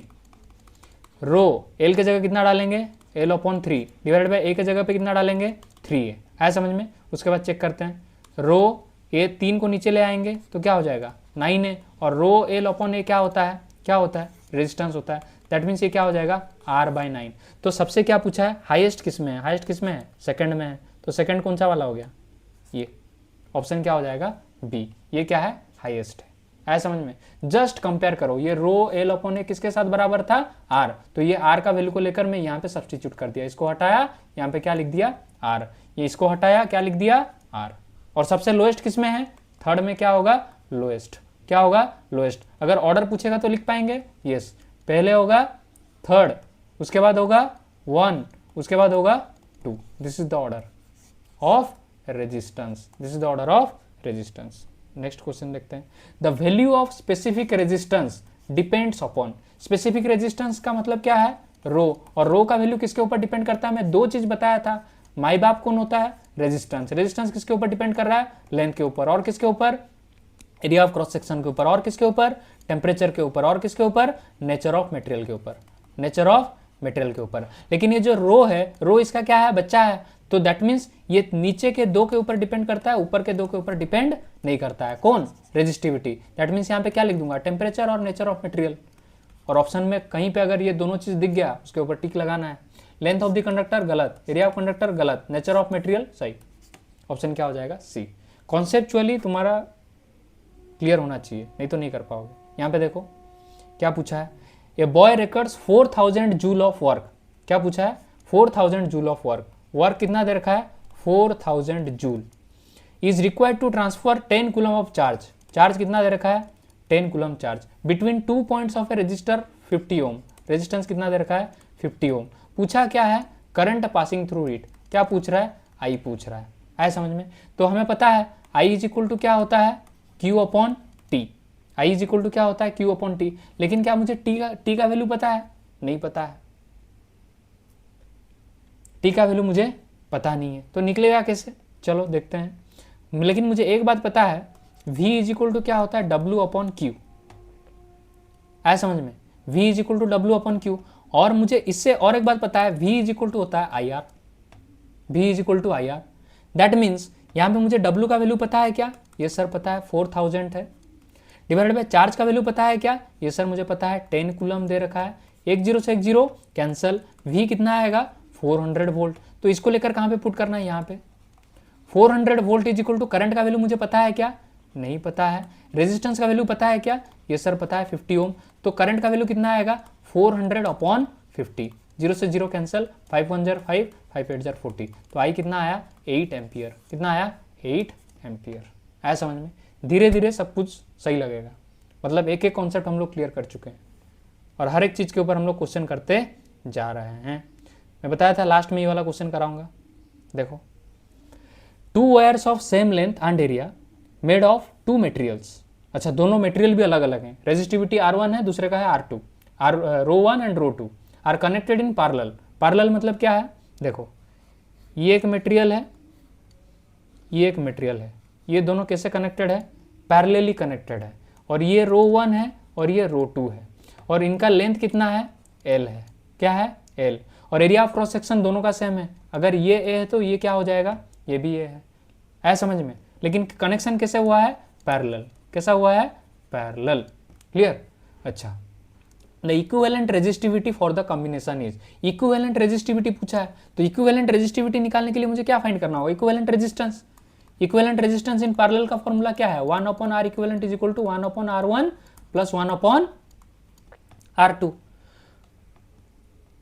1 upon R2। चलते हैं, देखो अगर मैं 1 अपॉन आर इक्विवेलेंट लिख रहा हूं that means 1 upon R equivalent का फॉर्मूला क्या होता है रो L डिवाइडेड बाय, यहाँ पे एरिया ऑफ क्रॉस सेक्शन कितना हो गया, देखो 2 ठो है, लेकिन L अभी भी क्या है L ही होगा, ये भी L है और ये भी L है, एक के ऊपर एक है ना, तो लेंथ तो मैं L ही कंसीडर करूंगा, 2L तो कंसीडर होगा नहीं, दैट मीन्स L है, और ये क्या हो जाएगा 2 है इज इक्वल टू 1 अपॉन, यहाँ पे R1 का वैल्यू कितना होगा मुझे बताओ, R1 का वैल्यू यहाँ पे कितना होगा रो 1 L upon A1 plus 1 upon rho 2 L upon A2, clear. दोनों का एरिया अलग अलग है, एरिया भी सेम है, सॉरी अरे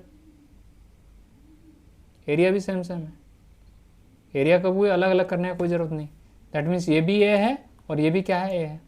इसको अब जब इन्वर्स कर देंगे तो क्या हो जाएगा 2A upon rho L is equal to ये हो जाएगा A upon row 1 L plus ये क्या हो जाएगा A अपॉन रो 2 L। सिर्फ सॉल्व करना है, देखो 2A अपॉन रो L है, देखो L cancel, A cancel, 2 upon rho is equal to 1 upon row 1 plus 1 upon rho 2, 1 upon rho 2, इसको सॉल्व करो, 2 upon rho is equal to रो 1 रो 2 क्या चला जाएगा LCM, ऊपर आएगा रो 1 प्लस क्या होगा रो 2। अब मुझे निकालना क्या है रो इक्विवेलेंट, तो ये हमारा रो इक्विवेलेंट था, ये हमारा रो इक्विवेलेंट था, ये हमारा रो इक्विवेलेंट था, ये हमारा रो इक्विवेलेंट था। ऊपर देखो इसको जैसे ही मैं क्या करवा दूंगा रेसिप्रोकल करवा दूंगा, row equivalent upon 2 is equal to row 1 row 2 upon row 1 plus रो 2। तो रो इक्विवेलेंट का वैल्यू कितना आएगा, ये 2 जाकर ऊपर मल्टीप्लाई हो जाएगा, 2 rho 1 row 2 divided by rho 1 plus रो 2। आया समझ में, ये तरीका होता है सॉल्व करने का, इसका और कोई शॉर्ट ट्रिक नहीं है, आया समझ में। तो रो equivalent is equal to 2 rho 1 रो 2 आ जाएगा आंसर। इसी के साथ रेजिस्टिविटी रेजिस्टेंस का सारा क्वेश्चन खत्म होता है। अब हम लोग कनेक्शन ऑफ पैरेलल और सीरीज कनेक्शन का हम लोग क्या करेंगे सॉल्व करेंगे, थोड़ा सा न्यूमेरिकल।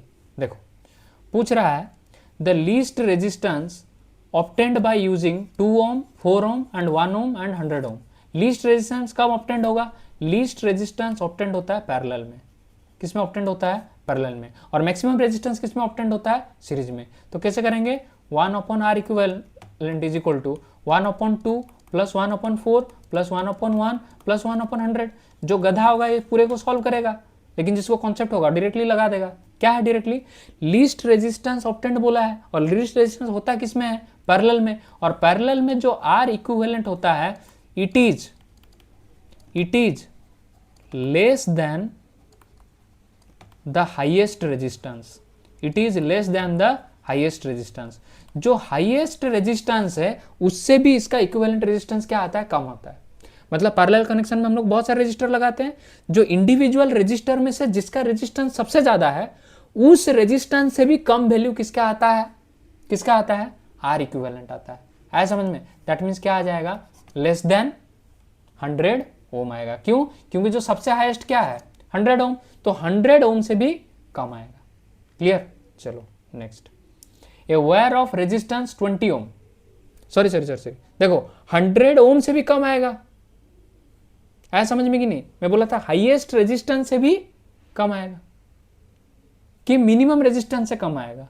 लीस्ट पूछा है, लीस्ट पूछा है मतलब मिनिमम रेजिस्टेंस से भी मिनिमम होगा। दैट मीन सबसे मिनिमम क्या है? 1, तो 1 से भी कम होगा।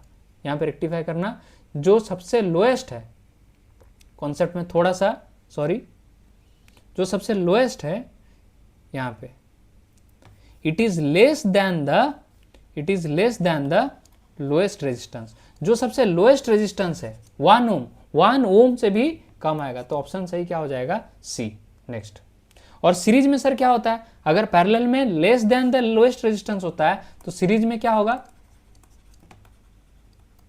Higher than the highest resistance, higher than the highest resistance. कैसे? फॉर एग्जांपल ये 2 ओम है, ये 3 ओम है, 1 ओम है, तो यहाँ पे आर इक्विवेलेंट कितना होगा? 2 + 3 + 1, तो कितना आया? 2 + 3 5 + 1 कितना आया? 5 आया कि नहीं? 5 + 1 6, दैट मीन 6 ओम आया। दैट मीन इसका हाईएस्ट रेजिस्टेंस कितना था? 3, और 3 से भी ज्यादा आ रहा है क्या? R equivalent. दैट मीन जो हाईएस्ट रेजिस्टेंस होगा उससे भी हायर आएगा। लेकिन पैरेलल में जो सबसे लोएस्ट रेजिस्टेंस होगा उससे भी कम आएगा। तो लोएस्ट सबसे क्या था? 1 ओम, तो 1 ओम से भी क्या होगा? कम होगा। क्लियर? चलो आगे बोल रहा है wire of resistance 20 ohm is bent in the form of a circle. किसमें बेंड कर दिए उसको? सर्कल में बेंड कर दिए। ये वायर था एक, इस वायर का रेजिस्टेंस कितना था? 20 ओम। अब इसको हम लोग किसमें कन्वर्ट कर दिए हैं? एक सर्कल में। बोल रहा था effective resistance between 2 points at the end of any diameter of a circle. That means in दोनों का एंड पॉइंट में इनका जो रेजिस्टेंस है कितना है बताओ? ये उनका क्या है? डायमीटर। अगर ये इनका डायमीटर है तो डायमीटर अगर ये टोटल 20 ओम का था, ऊपर वाला कितना हो जाएगा? 10 ओम, और नीचे वाला कितना हो जाएगा? 10 ओम। और ये दोनों किस में दिख रहे हैं मुझे बताओ? पैरेलल में दिख रहे हैं कि नहीं? That means 1/R equivalent is equal to 1/10 + 1/10। तो R इक्विवेलेंट का वैल्यू कितना आएगा मुझे बताओ? 10 × 10 देन 10 + 10, तो कितना होगा? 100/20, 0 से 0 कैंसिल, 2 1 2, 2 5 10, तो इक्विवेलेंट रेजिस्टेंस कितना आ जाएगा? 5 ओम। क्लियर? जब भी सर्कल में बेंड करते हैं और अलोंग द डायमीटर पूछता है तो किस में आ जाएंगे? वो पैरेलल में आ जाएंगे। ये कनेक्शन याद रखना। Next, 2 identical resistor R connected first in series and then in parallel respectively, the ratio of their equivalent resistance would be. ये तुम लोग इजीली कर सकते हो। 2 आइडेंटिकल रेजिस्टर है, फॉर एग्जांपल ये रेजिस्टर 2 आइडेंटिकल है, दैट मीन्स ये भी आर है, ये भी आर है। पहले इसको किस में कनेक्ट किए हैं? सीरीज में। बाद में किस में कनेक्ट कर दिए हैं? पैरेलल में। किस में कनेक्ट कर दिए हैं? पैरेलल में। ये आर है तो ये आर है, तो इसका आर इक्विवेलेंट कितना आएगा मुझे बताओ? R1 + R2। लेकिन R1 का वैल्यू क्या है? R, और इसका भी वैल्यू R, तो क्या हो जाएगा? 2R। यहाँ पे R इक्विवेलेंट का वैल्यू कितना आएगा मुझे बताओ? 1/R equivalent is equal to 1/R + 1/R is equal to LCM कितना आ जाएगा? R, और यहाँ पे आ जाएगा 1 + 1 इज इक्वल टू 2/R। लेकिन R इक्विवेलेंट कितना होगा? R/2 हो जाएगा। तो इन दोनों का क्या पूछा है? रेशियो। इसको मैं बोल देता हूँ 1 और इसको मैं बोल देता हूँ 2। तो इनका रेशियो निकाल के देखते हैं। R equivalent 1/R equivalent 2। R equivalent का वैल्यू 1 का वैल्यू कितना है? 2R डिवाइडेड बाय कितना है? R/2, तो 2R इंटू क्या हो जाएगा 2/r हो जाएगा, r से r क्या हो जाएगा कैंसिल, तो कितना आएगा 4:1। आंसर कितना आएगा 4:1 है क्या आंसर? Yes, clear. चलो नेक्स्ट क्वेश्चन, ये क्वेश्चन तुम खुद सॉल्व करना। ये 4 आइडेंटिकल रजिस्टर, सेम टाइप का क्वेश्चन है। 4 आइडेंटिकल रजिस्टर, रेजिस्टेंस 8 ओम दे रखा है, मैं उसको R लेकर सॉल्व किया, तुम लोग 8 लेकर सॉल्व करोगे, ठीक है। ये फाइंड करना खुद। इसके बाद यहाँ पे आते हैं, ये तुम्हारा अच्छा लेवल का क्वेश्चन आ गया। अगर कभी कभार पेपर एकदम डिफिकल्ट बना तो ये पूछने का चांसेस बनता है, तो इसको हम लोग सॉल्व करते हैं। चलो, पहला बोल रहा है find the ammeter reading. Ammeter का रीडिंग बताना है हम लोग को। क्या बताना है? एमीटर का रीडिंग बताना है। तो अगर हम लोग को एमीटर का रीडिंग बताना है, क्या करना होगा? देखो, एमीटर का रीडिंग बताना है, दैट मीन्स इस सर्किट में करंट कितना है फाइंड करना है। क्या फाइंड करना है? करंट कितना फाइंड करना है। तो इस सर्किट का करंट कैसे फाइंड करेंगे? देखो, पहले इसको हम लोग को क्या करना होगा? सॉल्व करना होगा। देखो, ये रजिस्टर, ये रजिस्टर, ये रजिस्टर, 3 रजिस्टर हैं, लेकिन ये दोनों किस में है? सीरीज में है। सीरीज में है मतलब कैसे पता चला? देखो, end point of one resistor is connected to another end point, that means इस रजिस्टर का एंड पॉइंट इस रजिस्टर का एंड पॉइंट के साथ क्या है? कनेक्टेड है। दैट मीन्स 3 और 3 किस में है? 3 और 3 किस में है? सीरीज में। और 3 + 3 कितना हो जाएगा मुझे बताओ? 6 ओम। कितना हो जाएगा? ये टोटल इसको हटा के मैं क्या बोल सकता हूँ? ये कितना हो गया अभी? 6 ओम हो चुका है। और 6 ओम और 3 ओम किस में आ चुके हैं? पैरेलल में आ चुके हैं। तो इसको कैसे सॉल्व करेंगे? 1/R equivalent is equal to 1/6 + 1/3। और इसके लिए शॉर्ट ट्रिक क्या है? 6 × 3 डिवाइडेड बाय 6 + 3। इससे क्या निकल जाएगा? R इक्विवेलेंट निकल जाएगा। 6 × 3 क्या होता है? 18 डिवाइडेड बाय 6 + 3 क्या होता है? 9। 9 2 = 18। तो R इक्विवेलेंट कितना आया? 2 ओम। दैट मीन्स इन दोनों को अगर हटा दूंगा तो यहाँ पे कितना ओम का रजिस्टर आ जाएगा? 2 ओम का, क्योंकि इन दोनों का इक्विवेलेंट कितना आया? 2 ओम। और अब देखो, ये तीनों किस में है? देखो, इसका एंड पॉइंट इसके साथ और इसका एंड पॉइंट इसके साथ। दैट मीन्स ये तीनों के तीनों किस में है? किस में है? सीरीज में है। किस में है? सीरीज में है। अगर सीरीज में है तो R इक्विवेलेंट का फॉर्मूला क्या है? 0.5 ओम प्लस ये कितना है? 2 ओम प्लस ये कितना है? 0.5 ओम। 0.5 एंड 0.5 ओम कितना हो जाएंगे? 1 ओम हो जाएंगे। प्लस ये कितना हो जाएगा? 2 ओम हो जाएगा। टोटल कितना आ जाएगा? 3 ओम हो जाएगा। तो टोटल R इक्विवेलेंट इस पूरा सर्किट का कितना आया? 3 ओम। और टोटल वोल्टेज कितना दे रखा है? 3 वोल्ट। हमें पूछा क्या है? करंट। वोल्टेज कितना दे रखा है? 3 वोल्ट। तो I इज इक्वल टू क्या होता है बताओ मुझे? V इज इक्वल टू मुझे पता है IR होता है। तो I इज इक्वल टू क्या होगा? V/R। V/R। तो V का वैल्यू कितना है? 3। R का वैल्यू कितना है? 3। 3 से 3 कैंसिल हो जाएगा। दैट मीन्स कितना आ जाएगा? 1 एम्पियर। दैट मीन्स इस एमीटर का रीडिंग कितना निकल कर आएगा? 1 एम्पियर निकल कर आएगा। आया समझ में? चलो नेक्स्ट क्वेश्चन सॉल्व करते हैं। नेक्स्ट क्वेश्चन जरा देखो, फाइंड R इक्विवेलेंट पूछा है। इक्विवेलेंट रेजिस्टेंस फाइंड करना है। देखो, ये दोनों किस में है? पैरेलल में। ये दोनों किस में है? पैरेलल में। ये दोनों किस में है? पैरेलल में। ये दोनों किस में है? पैरेलल में। पहले इन सबको क्या कर लो? सॉल्व कर लो। हर टाइम जब भी सॉल्व करते हो ना, बाहर से अंदर की तरफ आओ। ये जब कनेक्शन वाला क्वेश्चन आता है सीरीज और पैरेलल का, बाहर से अंदर की तरफ आने के लिए ट्राई करो। तो ये दोनों 2-2 है, तो 2-2 का इक्विवेलेंट रेजिस्टेंस कितना आएगा मुझे बताओ? R equivalent is equal to क्या बताया था? 2 × 2 डिवाइडेड बाय 2 + 2। That means 4/4। तो कितना आ जाएगा? 1। दैट मीन्स इसको हटा के क्या बोल सकता हूँ मैं? यहाँ पे जो रेजिस्टेंस निकल कर आया है ये 1 ओम का आया है। चलो, यहाँ पे भी कितना आएगा? देखो, यहाँ पे भी 2 है और यहाँ पे भी 2 है। दैट मीन्स ये भी कितना आएगा? 1 ओम का आएगा। चलो, सॉल्व करने का जरूरत नहीं, टाइम कंज्यूम होगा। ये 2 ओम है, ये 2 ओम है, तो ये भी कितना आएगा? 1 ओम आएगा, है कि नहीं? और ये भी कितना आ जाएगा? 1 ओम आ जाएगा। अब देखो, इसका एंड पॉइंट इसके साथ कनेक्टेड है। जब भी इस टाइप का होता है, ये दोनों किस में होते हैं? सीरीज में। सीरीज में होते हैं। दैट मीन्स ये टोटल कितना आ जाएगा? 1 + 1 2 ओम हो जाएगा। और ये फिर क्या हो जाएगा? 2 ओम हो जाएगा। अब ये दोनों किस में है? इन दोनों का कॉमन पॉइंट है। मैं बताया था पैरेलल में कॉमन कनेक्शन होता है। तो कॉमन कनेक्शन हो गया, कॉमन कनेक्शन हो गया। और 2 ओम किस में आ गए? पैरेलल में। और यहाँ पे R इक्विवेलेंट फाइंड करने के लिए क्या बता रखा हूँ? 2 × 2 डिवाइडेड बाय 2 + 2।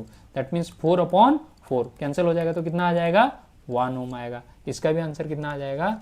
1 ओम। क्लियर? चलो नेक्स्ट। इसी तरह कॉन्सेप्ट क्लियर होगा तो हम सब कुछ कर सकते हैं। नेक्स्ट क्या बोल रहा है? Find the reading of ammeter and voltmeter. Ammeter और वोल्टमीटर का हम लोग को क्या फाइंड करना है? रीडिंग फाइंड करना है। एमीटर क्या मेजर करता है? करंट मेजर करता है। वोल्टमीटर क्या मेजर करता है? वोल्टेज मेजर करता है। दैट मीन्स जब भी एमीटर और वोल्ट मीटर का रीडिंग पूछे, एमीटर का पूछेगा तो करंट फाइंड कर देना, वोल्ट मीटर का पूछेगा तो वोल्टेज फाइंड कर देना। एमीटर का हमें क्या फाइंड करना है, रीडिंग फाइंड करना है। एमीटर का रीडिंग कैसे फाइंड होगा बताओ। देखो ये सीरीज कनेक्शन में दैट मीन्स हर जगह करंट का वैल्यू क्या होगा, सेम होगा। यहाँ पे भी आई, यहाँ पे भी आई और यहाँ पे भी आई। तो मुझे पहले क्या निकालना होगा, आर इक्विवेलेंट। आर इक्विवेलेंट यहाँ पे कितना है, 5 ओम प्लस 8 ओम प्लस 12 ओम।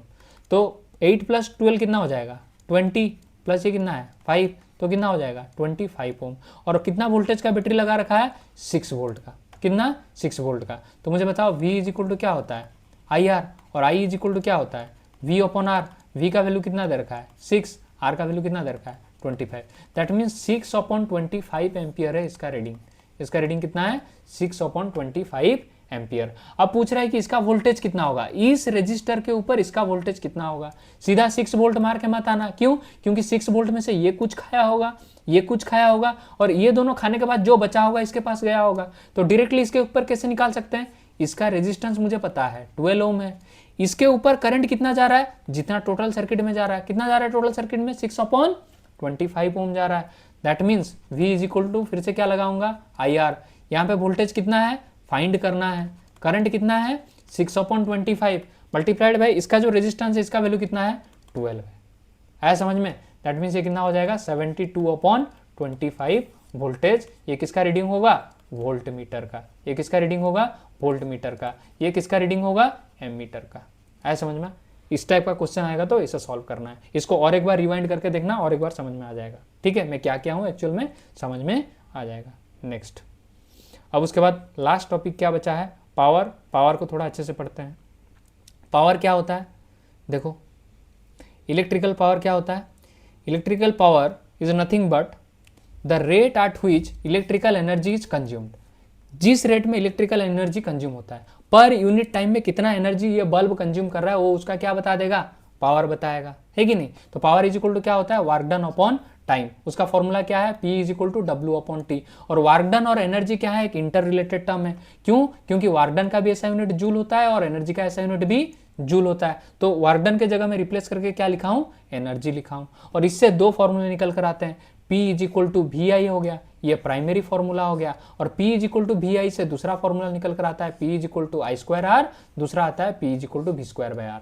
क्या है, V square by R। Sir ये फॉर्मूला कैसे आया, देखो मैं बता रहा हूँ। P इज इक्वल टू क्या है, V इंटू आई, और मुझे पता है V इज इक्वल टू क्या होता है, IR होता है कि नहीं। तो इस V के जगह में क्या रिप्लेस कर दूंगा, IR। तो P is equal to IR multiplied by I, and I multiplied by I क्या हो जाएगा, I स्क्वायर R हो जाएगा। ये एक फॉर्मूला हो गया। और ये कहाँ पे अप्लाई होता है, ये सीरीज कनेक्शन में अप्लाई होता है। क्यों सीरीज कनेक्शन में अप्लाई होता है, क्योंकि यहाँ पे करंट कांस्टेंट होता है। क्या कांस्टेंट होता है, करंट कांस्टेंट होता है। उसके बाद देखो, अब अगर मैं बोल रहा हूँ P is equal to VI होता है, इसी में से दूसरा फॉर्मूला निकाल सकता हूँ P is equal to VI। लेकिन ये जो I है, क्या मैं बोल सकता हूँ I is equal to V upon R होता है। तो I के जगह पे मैं क्या सब्सटीट्यूट कर सकता हूँ, V अपॉन R। तो P is equal to V multiplied by V upon R is equal to V into V क्या हो जाएगा, V स्क्वायर अपॉन R। ये दूसरा फॉर्मूला हो गया। और ये किस में अप्लाई होता है, पैरेलल में अप्लाई होता है। किस में अप्लाई होता है, पैरेलल कनेक्शन में अप्लाई होता है। क्लियर। चलो, ऐसा यूनिट ऑफ पावर क्या है, ऐसा यूनिट ऑफ पावर है वाट। क्या बोलते हैं इसको, वाट। क्यों, क्योंकि देखो एनर्जी का ऐसा यूनिट हो गया जूल, और टाइम का ऐसा यूनिट हो गया सेकंड। और जूल सेकंड इनवर्स को हम लोग क्या बोल देते हैं, वाट बोलते हैं। क्या बोलते हैं, वाट। 5 वाट का बल्ब हो गया, 2 वाट का बल्ब हो गया, 12 वाट का बल्ब हो गया। आया समझ में। वाट क्या बताता है, इलेक्ट्रिकल पावर को समझाता है। उसके बाद क्या है, commercial unit of energy. Commercial unit of energy का सीधा ऐसा यूनिट याद रख के जाना, एग्जाम में पूछता है, क्या होता है, किलोवाट आवर।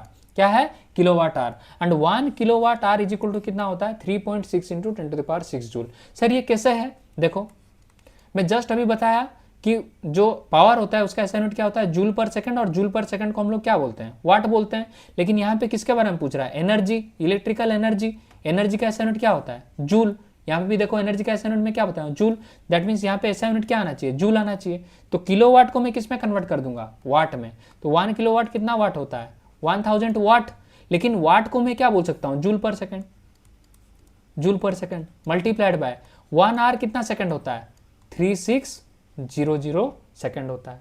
क्या होता है, सेकंड होता है। तो सेकंड से सेकंड क्या हो गया, कैंसिल, और बचा कौन, जूल। और यहाँ पे भी क्या है, जूल। लेकिन सर 3.6 कैसा हुआ और 10 टू द पावर 6 कैसा हुआ। देखो 3 6 लिखो, यहाँ पे 2 0 2 0 लिखो, यहाँ पे 5 0 यहाँ पे 5 0 लिखो। लेकिन इसको जब हम लोग अरेंज करेंगे और डेसिमल में लिखेंगे तो 3.6 लिखेंगे तो 1 0 यहाँ पे क्या हो जाएगा, बढ़ जाएगा। तो ये क्या होता है 3.6 into 10 to the power 6 joule होता है। Clear, 1 unit. और 1 किलोवाट आवर को ही हम लोग क्या बोलते हैं, 1 यूनिट। 1 यूनिट का प्राइस दिया रहेगा तो जितना यूनिट का बिल आया होगा उतना अमाउंट हमें पे करना है। 50 यूनिट का बिल आया तो per unit that means 1 kilowatt our का प्राइस दिया रहेगा। और 1 किलोवाट आवर मतलब क्या होता है, 1 यूनिट होता है, 1 इलेक्ट्रिकल एनर्जी यूनिट होता है। क्लियर हुआ यहां तक। चलो इसके ऊपर न्यूमेरिकल थोड़ा करते हैं। क्या बता रखा है देखते हैं। 2 LED bulbs of 12 watt and 6 watt, 12 watt and 6 watt are connected in series. अच्छा, ये एक बल्ब है, ये दूसरा बल्ब है, ये 12 वाट है, ये 6 वाट है। If the current through 12 watt bulb is 0.06 ampere. क्या लोलू क्वेश्चन दे रखा है भाई। ये दोनों किस में है, सीरीज में। और बोल रहा है करंट थ्रू 6 वाट। अरे सीरीज में तो करंट सेम होता है, हम लोग को पहले से पता है। सीरीज में करंट क्या होता है, सेम। दैट मीन्स 12 वाट में जितना 12 वाट बल्ब में जितना करंट जाएगा 6 वाट में भी उतना ही जाएगा। दैट मीन्स आंसर क्या हो जाएगा 0.06। इसमें कोई सॉल्व करने का था ही नहीं। यहां पे पूछा है next question, an electric iron of 1500 watt 220 volt. जहां पे वाट और वोल्ट दे रखे हैं इसको हम लोग क्या बोलते हैं, पावर रेटिंग। पावर रेटिंग, कोई भी इलेक्ट्रिकल एप्लायंस हो जाए उसका क्या दे रखा होता है, पावर रेटिंग दे रखा होता है। आया समझ में। एंड फ्लैश लाइट कितना बोल रहा है, 500 watt and 200 volt are used in homes. The rating of fuse to be used should be. जो फ्यूज यूज करेंगे हम लोग घर पे उसका रेटिंग क्या होना चाहिए, दैट मीन्स उसके अंदर कितना करंट फ्लो होना चाहिए। मुझे पता है पावर इज इक्वल टू क्या होता है, VI। तो इस I के बारे में पूछ रहा है। अब पावर के बारे में मुझे कैसे पता लगाना है, ये पावर क्या हुआ होगा मुझे बताओ। ये यहाँ पे क्या दे रखा है 1500 वाट और यहाँ पे कितना दे रखा है 500 वाट। तो 500 वाट और क्या दे रखा है 500 वाट। इन दोनों को ऐड करोगे तो टोटल पावर कितना आ जाएगा 2000 वाट। कितना आ जाएगा 2000 वाट। और वोल्टेज कितना दे रखा है 200 वोल्ट। तो मुझे क्या फाइंड करना है, करंट फाइंड करना है। तो I इज इक्वल टू क्या हो जाएगा, पावर हो गया 2000 डिवाइडेड बाय 200, 0 से 0 कैंसल, ये कितना हो जाएगा 10। तो कितना आएगा करंट 10 एम्पियर आएगा। आया समझ में। P is equal to VI को यूज करके करना था। Next question. नेक्स्ट ये बहुत बार पूछा जाता है एग्जाम में कि कौन सा बल्ब ज़्यादा ब्राइट ग्लो करेगा और कौन सा बल्ब डिम ग्लो करेगा या फिर डिम हो जाएगा। ये कॉन्सेप्ट को हम लोग अच्छे से समझते हैं। बल्ब ब्राइटनेस और डिमनेस का कॉन्सेप्ट देखो, सीधी बात यह है जब भी ब्राइटनेस और डिमनेस का क्वेश्चन आए तो स्टेप 1 फॉलो करना। मैं जो बोल रहा हूं पहले क्या फाइंड करो, always find the individual resistance. Individual resistance find करोगा इसका मतलब क्या है, इंडिविजुअल बल्ब का पावर रेटिंग दिया होता है। और हमारा इंडिया में जो पावर रेटिंग है उसका वोल्टेज ऑलवेज कांस्टेंट होता है, 220 वोल्ट होता है। कितना होता है 220 वोल्ट। अगर यही चीज हम लोग अमेरिका में चले जाए तो 110 वोल्ट पे काम करेगा, 220 वोल्ट में काम ही नहीं करेगा। ये अगर हमारा सॉकेट में हम लोग 110 वोल्ट का एक बल्ब लाकर लगाएंगे तो चलेगा नहीं। कितने का चलेगा, ओनली 220 वोल्ट का चलेगा। मुझे पावर पता होगा और मुझे वोल्टेज पता होगा, इससे क्या मैं रेजिस्टेंस निकाल सकता हूँ, ये सर निकाल सकता हूँ। क्यों, क्योंकि P इज इक्वल टू क्या होता है V²/R। मुझे P पता है, V पता है, R निकल जाएगा। कैसे, R इज इक्वल टू क्या हो जाएगा V²/P हो जाएगा। तो पहले क्या निकाल दो, रेजिस्टेंस निकाल दो। उसके बाद स्टेप 2 क्या बोल रहा है, सीरीज होगा तो कौन सा फॉर्मूला लगाओ, P is equal to I²R। ये सीरीज कौन से कनेक्शन में है, देखो ये सारे बल्ब कौन से कनेक्शन में है, सीरीज में। That means P is equal to क्या है I²R। तो I तो सीरीज में क्या होता है कांस्टेंट, क्या होता है कांस्टेंट होता है। तो P डायरेक्टली किसके ऊपर डिपेंड कर रहा है, resistance. That means P is now directly proportional to resistance. जिसका रेजिस्टेंस ज्यादा होगा उसका पावर क्या होगा, ज्यादा होगा। और जिसका पावर ज्यादा होगा वो ज्यादा क्या करेगा, ब्राइट ग्लो करेगा, ब्राइट ग्लो करेगा। क्लियर हुआ। पहले क्या निकालो, P is equal to V²/R use करके क्या निकालो, रेजिस्टेंस निकालो। अब रेजिस्टेंस निकालने के बाद उसके साथ क्या अप्लाई करो, P is equal to I²R। जब कौन सा कनेक्शन हो, सीरीज कनेक्शन हो। अब I²R जैसे ही लगाऊंगा, I क्या होता है कांस्टेंट होता है किसमें, सीरीज में। तो I के साथ हमारा लेना देना नहीं है। पावर किसके साथ डायरेक्टली डिपेंड कर रहा है, R। और मुझे पता है power is directly proportional to brightness, power is directly proportional to brightness. है समझ में? जिसका रेजिस्टेंस ज़्यादा होगा उसका पावर ज़्यादा होगा, और जिसका पावर ज़्यादा होगा वो ज़्यादा क्या होगा, ब्राइट होगा। तो इससे हम लोग पता लगाते हैं। ये क्वेश्चन लेकर आया हूँ, फाइंड करो। क्या बोल रखा है, 100 वाट बल्ब है 220 वोल्ट है, 50 वाट बल्ब है 220 वोल्ट है, 25 वाट है 220 वोल्ट। ये सब क्या है, पावर रेटिंग। ये पहले से दिया रहता है। इसको हम लोग बोलते हैं रेटेड वोल्टेज। क्या बोलते हैं इसको हम लोग क्या बोलते हैं, रेटेड वोल्टेज। क्या बोलते हैं, सॉरी क्या बोलते हैं इसको हम लोग, रेटेड वोल्टेज। क्या बोलते हैं, रेटेड वोल्टेज। क्या बोलते हैं, रेटेड वोल्टेज है। इस रेटेड वोल्टेज को यूज करके हम लोग को क्या निकालना है, इंडिविजुअल रेजिस्टेंस निकालना है।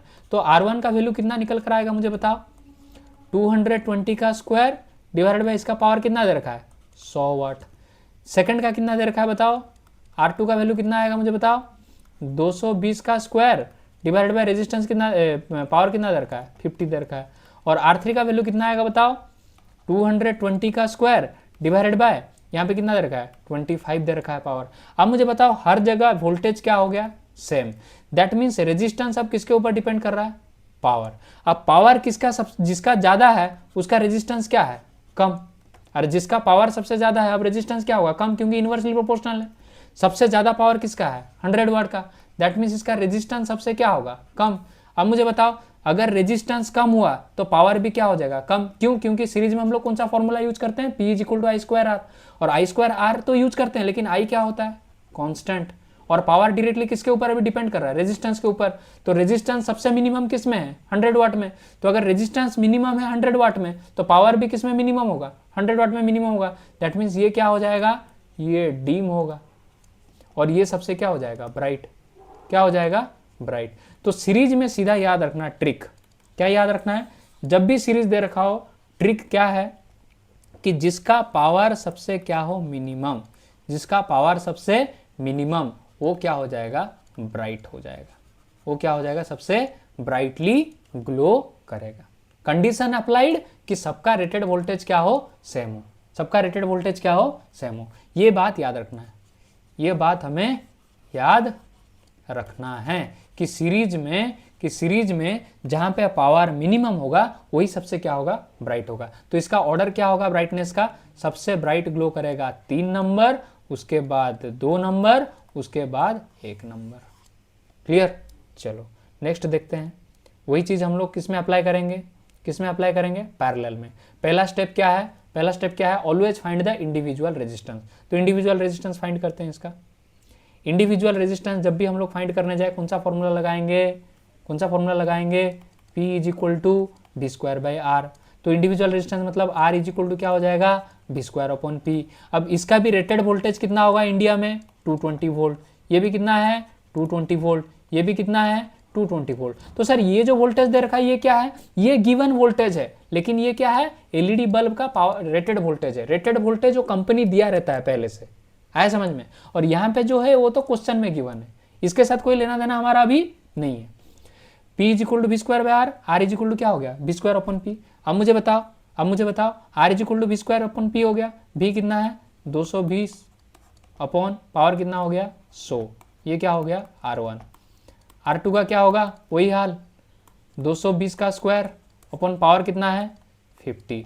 और R3 का क्या हो जाएगा, 220 का स्क्वायर अपॉन यहाँ पे पावर कितना दे रखा है, 25।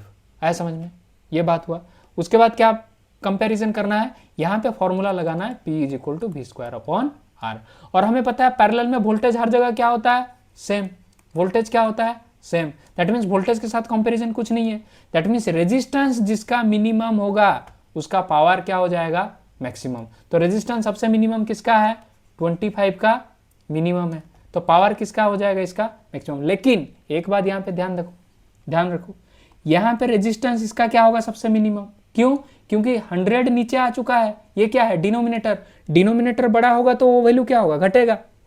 दैट मीन्स R1 का वैल्यू सबसे मिनिमम किस में है, 100 वाट में R1 का वैल्यू क्या है, सबसे मिनिमम। अगर R1 का वैल्यू सबसे मिनिमम होगा तो पावर सबसे ज्यादा क्या होगा, मैक्सिमम। दैट मीन्स ये सबसे क्या करेगा, ब्राइटली ग्लो करेगा। और एक बार रिवाइंड करके देखो, समझ में आएगा। पहले तो हम लोग को यहां से पता चला कि इसका 100 है नीचे, अगर सबसे वैल्यू बड़ा इसका नीचे है तो रेजिस्टेंस का वैल्यू सबसे यहाँ पे क्या होगा, कम, तो R1 का वैल्यू सबसे कम, और R1 का वैल्यू अगर यहाँ पे कम, फिर दोबारा फॉर्मूला लगाओ तो पावर क्या हो जाएगा, ज़्यादा। दैट मीन्स इसका देखो R1 का वैल्यू सबसे कम किस में है, 100 वाट में, है कि नहीं, इसमें रेजिस्टेंस सबसे कम है तो इसका पावर सबसे ज़्यादा क्या होगा, ज़्यादा होगा। दैट मीन्स ये सबसे ब्राइटली ग्लो करेगा। दैट मीन्स पैरेलल में हम लोग सीधा सीधा आंसर दे सकते हैं, पैरेलल में सीधा सीधा आंसर दे सकते हैं, जिसका पावर मैक्सिमम वो ब्राइट ग्लो करेगा, ब्राइट ग्लो करेगा। लेकिन सीरीज में इसका क्या है, उल्टा है। दैट मीन्स इसका ऑर्डर क्या हो जाएगा, 1, उसके बाद 2, उसके बाद क्या हो जाएगा, 3। क्लियर। चलो नेक्स्ट चलते हैं। नेक्स्ट लास्ट टॉपिक है heating effect of electric current. Heating effect of electric current देख देते हैं। Heating effect of electric current को दूसरा नाम क्या बोलते हैं, दूसरा नाम हम लोग क्या बोलते हैं, जूल्स लॉ ऑफ हीटिंग। क्या बोलते हैं, Joule's law of heating, Joule's law of heating. ये जो जूल्स लॉ ऑफ हीटिंग दे रखा है, Joule's law of heating states that heat produced in a electrical conductor is directly proportional to the square of their current. Current का square के साथ directly proportional है, resistance के साथ डायरेक्टली प्रोपोर्शनल है, और टाइम के साथ डायरेक्टली प्रोपोर्शनल है। तो इससे जो फॉर्मूला निकल कर आता है H is equal to I²RT। और ये जो हीटिंग इफेक्ट का इसका जो SI यूनिट होता है, इसका भी SI यूनिट क्या होता है, जूल होता है। क्यों, ये हीटिंग मतलब हीटिंग एनर्जी, हीट एनर्जी, और एनर्जी का SI यूनिट क्या होता है, जूल। इसको ही हम लोग क्या बोलते हैं, जूल्स लॉ ऑफ हीटिंग। और इसका एप्लीकेशन कहाँ कहाँ पे है, heating appliances such as electrical iron, kettle, toaster, oven, geyser works on the principle of heating effect of current. और क्या है, और क्या याद रखना है, और याद रखना है दे कंटेन निक्रोम एलॉय। क्या कंटेन करते हैं, निक्रोम एलॉय कंटेन करते हैं, which have high resistivity. Resistivity जितना ज़्यादा होगा रेजिस्टेंस उतना ज़्यादा होगा, रेजिस्टेंस जितना ज़्यादा होगा हिंड्रेंस उतना ज़्यादा होगा, हिंड्रेंस जितना ज़्यादा होगा इलेक्ट्रॉन का कोलिजन उतना ज़्यादा होगा, इलेक्ट्रॉन जितना ज़्यादा कोलाइड करेंगे उतना ज़्यादा क्या प्रोड्यूस होगा, हीट प्रोड्यूस होगा। क्लियर हुआ क्या, दैट मीन्स उसका क्या होगा, हाई मेल्टिंग पॉइंट होगा, और वो क्या बन जाएगा, रेड हॉट होगा। जितना ज़्यादा हीट होगा तो क्या होता जाएगा, हॉट होता जाएगा, और हॉट होता जाएगा मतलब उसका कलर कैसा अपेयर करेगा, रेडनेस अपेयर करेगा। उसके बाद ये जो बल्ब होता है, ये बल्ब में हम लोग क्या यूज करते हैं गाइज, टंगस्टन मेटल यूज करते हैं। टंगस्टन मेटल क्यों यूज करते हैं, क्योंकि इनके पास क्या होता है, हाई मेल्टिंग पॉइंट होता है, और हाई मेल्टिंग पॉइंट होता है, और रेजिस्टेंस क्या होता है, हाई होता है। ये दोनों चीज़ के लिए हम लोग क्या यूज करते हैं, टंगस्टन मेटल यूज करते हैं। आया समझ में, हाई मेल्टिंग होने से क्या होगा, हाई मेल्टिंग पॉइंट इसलिए किया जाता है सो दैट कि जितना ज़्यादा हीट हो तब भी ये क्या कर जाएगा, झेल जाएगा। हाई मेल्टिंग पॉइंट है, मेल्टिंग पॉइंट ऑलरेडी हाई है, दैट मीन्स इसको जितना भी हीट देते जाओ ये क्या करता जाएगा, झेलता जाएगा। और इसके अंदर कौन से गैस प्रेजेंट होते हैं, एक तो होता है आर्गन, दूसरा होता है नाइट्रोजन। ये दोनों क्या होते हैं, अनरिएक्टिव गैस होते हैं। ये कभी भी टंगस्टन मेटल के साथ रिएक्ट नहीं करते हैं। रिएक्ट नहीं करना है मतलब अच्छा बात है, इनर्ट रहेंगे, रिएक्ट नहीं करेंगे मतलब उसका ऑक्सीडेशन नहीं होगा, वो सेफली रहेगा। उसके बाद है fuse wire, very important. Fuse wire को हम लोग को याद रखना होगा, फ्यूज वायर इंपॉर्टेंट है, ठीक है। फ्यूज वायर क्या है, हैव लो मेल्टिंग पॉइंट। इसका मेल्टिंग पॉइंट क्या होता है, लो होता है। ओबियसली इसका मेल्टिंग पॉइंट अगर लो नहीं रखेंगे, ज़्यादा करंट आ जाएगा मतलब ये सभी करंट को पास करवा देगा। अगर सभी करंट को पास करवा देगा, मेरा ये जो लैपटॉप है, मेरा जो टीवी है, मेरा जो फ्रिज है, वो सारा का सारा क्या हो जाएगा, जल जाएगा। अगर लो मेल्टिंग पॉइंट होगा तो ये वायर क्या कर जाएगा, इजीली मेल्ट कर जाएगा। अगर इजीली मेल्ट कर जाएगा तो करंट आगे और पास नहीं होगा, और मेरे सारे अप्लायंसेस क्या हो जाएंगे, सेफली रह जाएंगे। बट हाई रेजिस्टेंस, रेजिस्टेंस क्या होता है, हाई होता है। आया समझ में, ये सारा प्रॉपर्टी तुम्हें याद रखना होगा। इसको लेकर क्या न्यूमेरिकल है हम लोग आगे चेक करते हैं। देखो क्या बोला है, बोला है water boils in an electrical kettle in 18 minutes. कितना मिनट्स में बॉयल होता है, 18 मिनट में बॉयल होता है after switching on. If the length of the heating wire is decrease to 1/3। अच्छा, ये हीटिंग कॉयल था, अभी हम लोग क्या कर दिए, इस कॉयल को 1/3 कर दिए। क्या कर दिए, 1/3। दैट मीन्स अगर यहाँ पे L था तो यहाँ पे हम लोग क्या कर दिए, L/3 कर दिए। पूछ रहा है then the same amount of water will boil with same supply of voltage in. कितना टाइम में बॉयल करेगा, तो मुझे बताओ। H is directly proportional to time t, है कि नहीं, and H is equal to क्या है, I²RT। H is equal to I²RT। Clear. अब पूछ रहा है जब लेंथ L था तो कितना मिनट लेता था, 18 मिनट लेता था। That means H is equal to, ये R के जगह में क्या लिख सकता हूँ, rho L upon A multiplied by time T. और यहाँ पे कितना टाइम लेता था गाइस, कितना टाइम लेता था, 18 मिनट लेता था।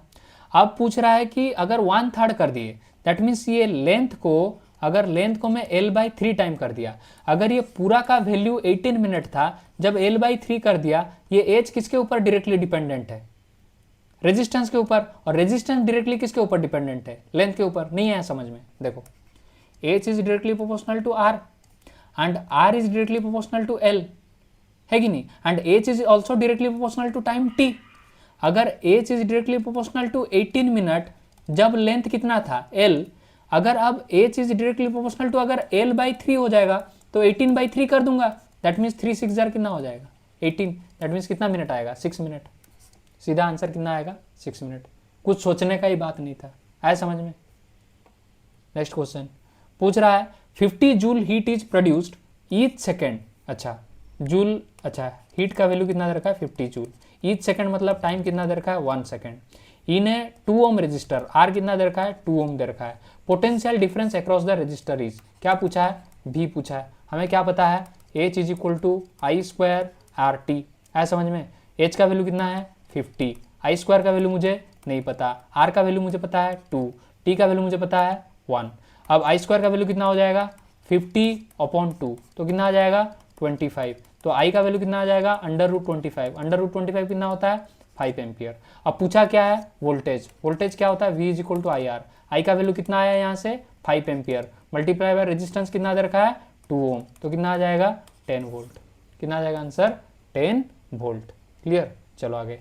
Electric fuse is based on, electric fuse is based on heating effect of current. अभी जस्ट पढ़ा है, कौन सा heating effect, joules law of heating. और फ्यूज का क्या होना चाहिए, लो मेल्टिंग पॉइंट होना चाहिए, उसके साथ हाई रेजिस्टेंस होना चाहिए। क्या होना चाहिए, हाई रेजिस्टेंस होना चाहिए। फ्यूज वायर शुड हैव, क्या होना चाहिए, low melting point high resistance. तो ऑप्शन क्या हो जाएगा, डी हो जाएगा। और कुछ डाउट है, पूरा का पूरा इलेक्ट्रिसिटी में खत्म कर चुका हूं, और इसके रिलेटेड जितने सारे कॉन्सेप्ट हो सकते थे या फिर जितना डिफिकल्ट टाइप ऑफ न्यूमेरिकल होता था वो सारा का सारा मैं कवर किया हूं। अब हम लोग नेक्स्ट सेशन में मिलेंगे। Thank you all. और जहां पे समझ में नहीं आया उसको और एक बार रिवाइंड करके देखो, ठीक है। चलो, थैंक यू।